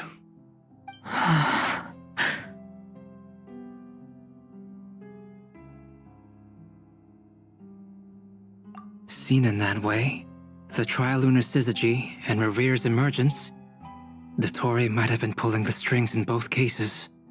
According to Miss Alice, he is attempting to transcend his destiny and finish an experiment that only a god might complete. An utter lunatic.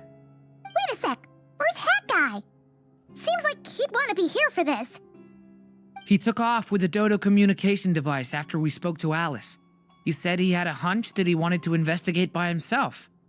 The look on his face was terrifying. I've never seen him like that before.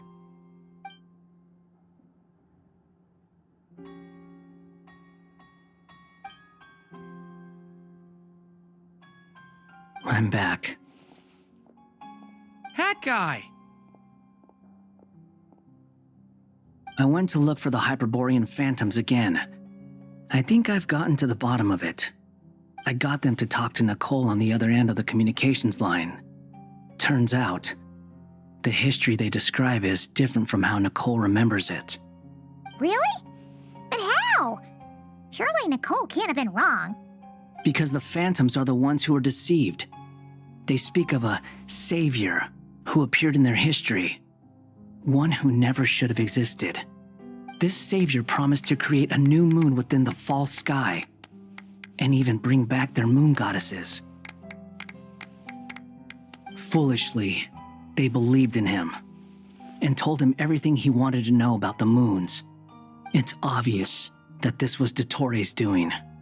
Now you mention it, the first time we entered the Hyperborean ruins, we heard the phantoms discussing their history, and I remember Nicole commenting that something sounded a little strange. But Dottore shouldn't have been able to get in there in the first place. He didn't. Nicole said that this was an anomalous state triggered by disruptions in the causal connections between phantoms from the same era. The variables that Dottore put in place were substantial enough that they even affected phantoms that he never met. So it's not that their memories were unclear. They'd been tampered with. That's exactly the possibility Dottore was trying to manufacture. He turned these variables into knowledge and engineered the situation so all that knowledge would fall into his hands. Then, he harnessed that knowledge on Moon Prayer Night to truly create a false moon. How is that even possible? To be precise, he exploited a weakness in the way the spell works. The spell senses Kuvaki to detect the moon's location. So, as long as the false moon more strongly resembled the moon than the frost moon beyond the skies, the gate would teleport Columbina to the false moon's location. In other words, to Dottore's side. Once he had her under control, the teleportation spell remained active, and he manipulated her power to seize both moon marrows.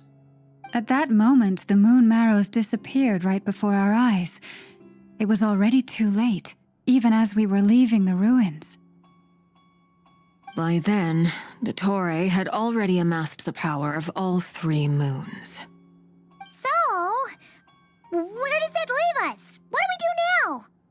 I'd certainly like to know what Her Majesty thinks, now that the concerns I expressed to her have come to pass. But we cannot simply sit and wait for her to decide the matter. And in any case, it is not the Fatui Harbinger Damselette who sees us as her friends, but rather Columbina Hyposelenia. If, even in such extreme circumstances, Her Majesty will not lift the prohibition on Harbingers drawing steel against one another, then I will do as my heart demands. I will fight as Peruware instead. Oh, Arlecchino! Time is short, so I'll make the first move.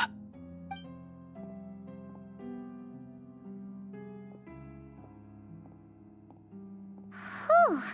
Even Arlecchino seems to be losing her cool now.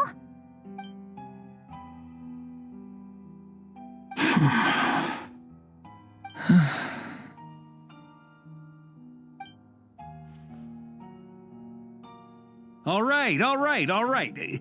Lose those dejected looks for a moment and let me get a word in.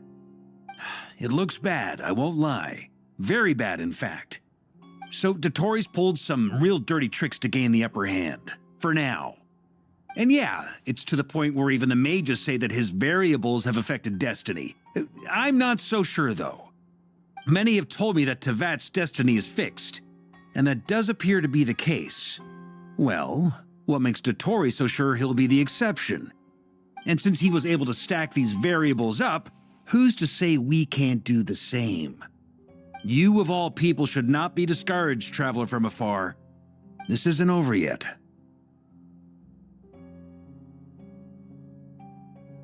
And you're not alone in that. Everyone here does, whether they've spoken thus far or not. But none of us are the type to sit back and wait for the sun to shine again. That's exactly how a knight should roll. If they knock you down, you get back up and get back in it. Don't forget, Honorary Knight, you're a legitimate member of Mondstadt too. Fork is right. This is far from over. Dotori's already way overdue a butt-kicking given his past shenanigans. And after this, he's earned himself a double dose. That's what I'm talking about. How's everyone else feeling? I'll use Kuvaki to investigate Columbina's whereabouts. I'm not ready to give up either. Leave the intel gathering to me. Whatever happens within Nodcry's borders, when the Curatorium of Secrets wants to be in the know, we always find a way. Ano and I will do all we can to support you. We will attempt to reverse engineer Dotori's actions and seek a breakthrough that way. Alice and Nicole are busy dealing with an emergency at Tevat's borders, so they can't return just yet. But they're both very angry about this. They've asked Albedo and me to act on the Hexen Circle's behalf and do everything in our power to fight back against Dotori.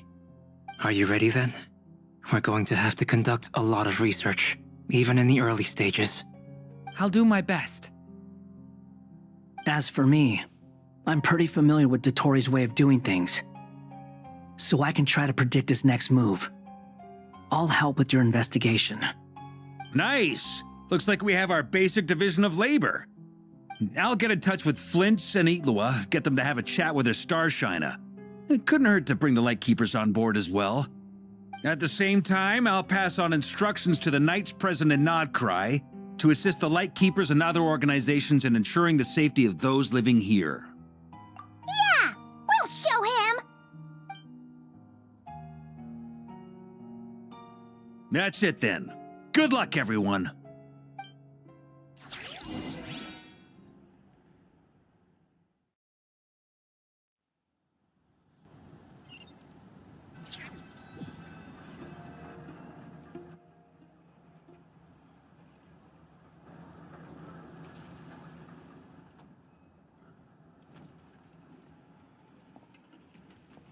I never thought that Columbina would become my real name. It went from being a Fatui code name to something my friends call me. And remember, come night or day, the moonlight shall always connect us.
was sad, that'd be like... Oh, Paimon doesn't want to think about it.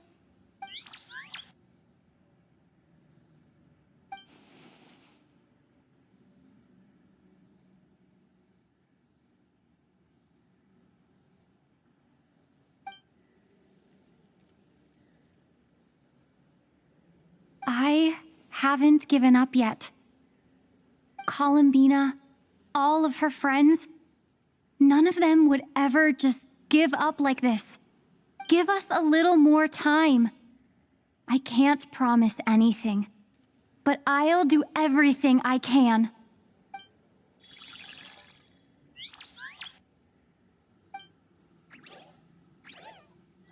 Are they cheering for us?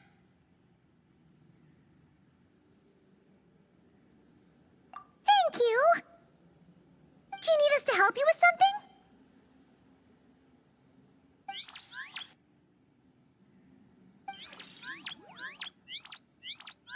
This Kohenki. Paimon thinks she looks a little flustered. Why don't you play something? If they hear a familiar melody, maybe they'll calm down a little bit.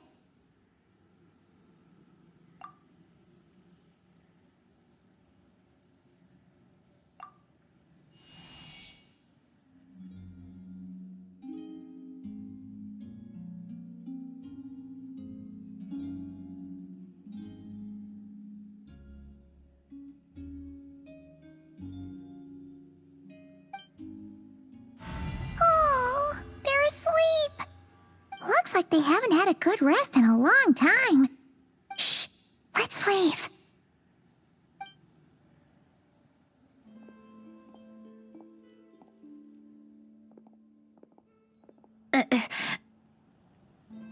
Syndrome! What are you doing here? What? Am I not allowed to take walks now? Thought as much. No such thing as a free miracle, you know. Hey, which way are you headed? Paimon means we don't see much of each other. Maybe we could join you for a bit. Let's not. I'm not in a good mood today and don't have anything nice to say. Besides, comfort is the last thing this place needs.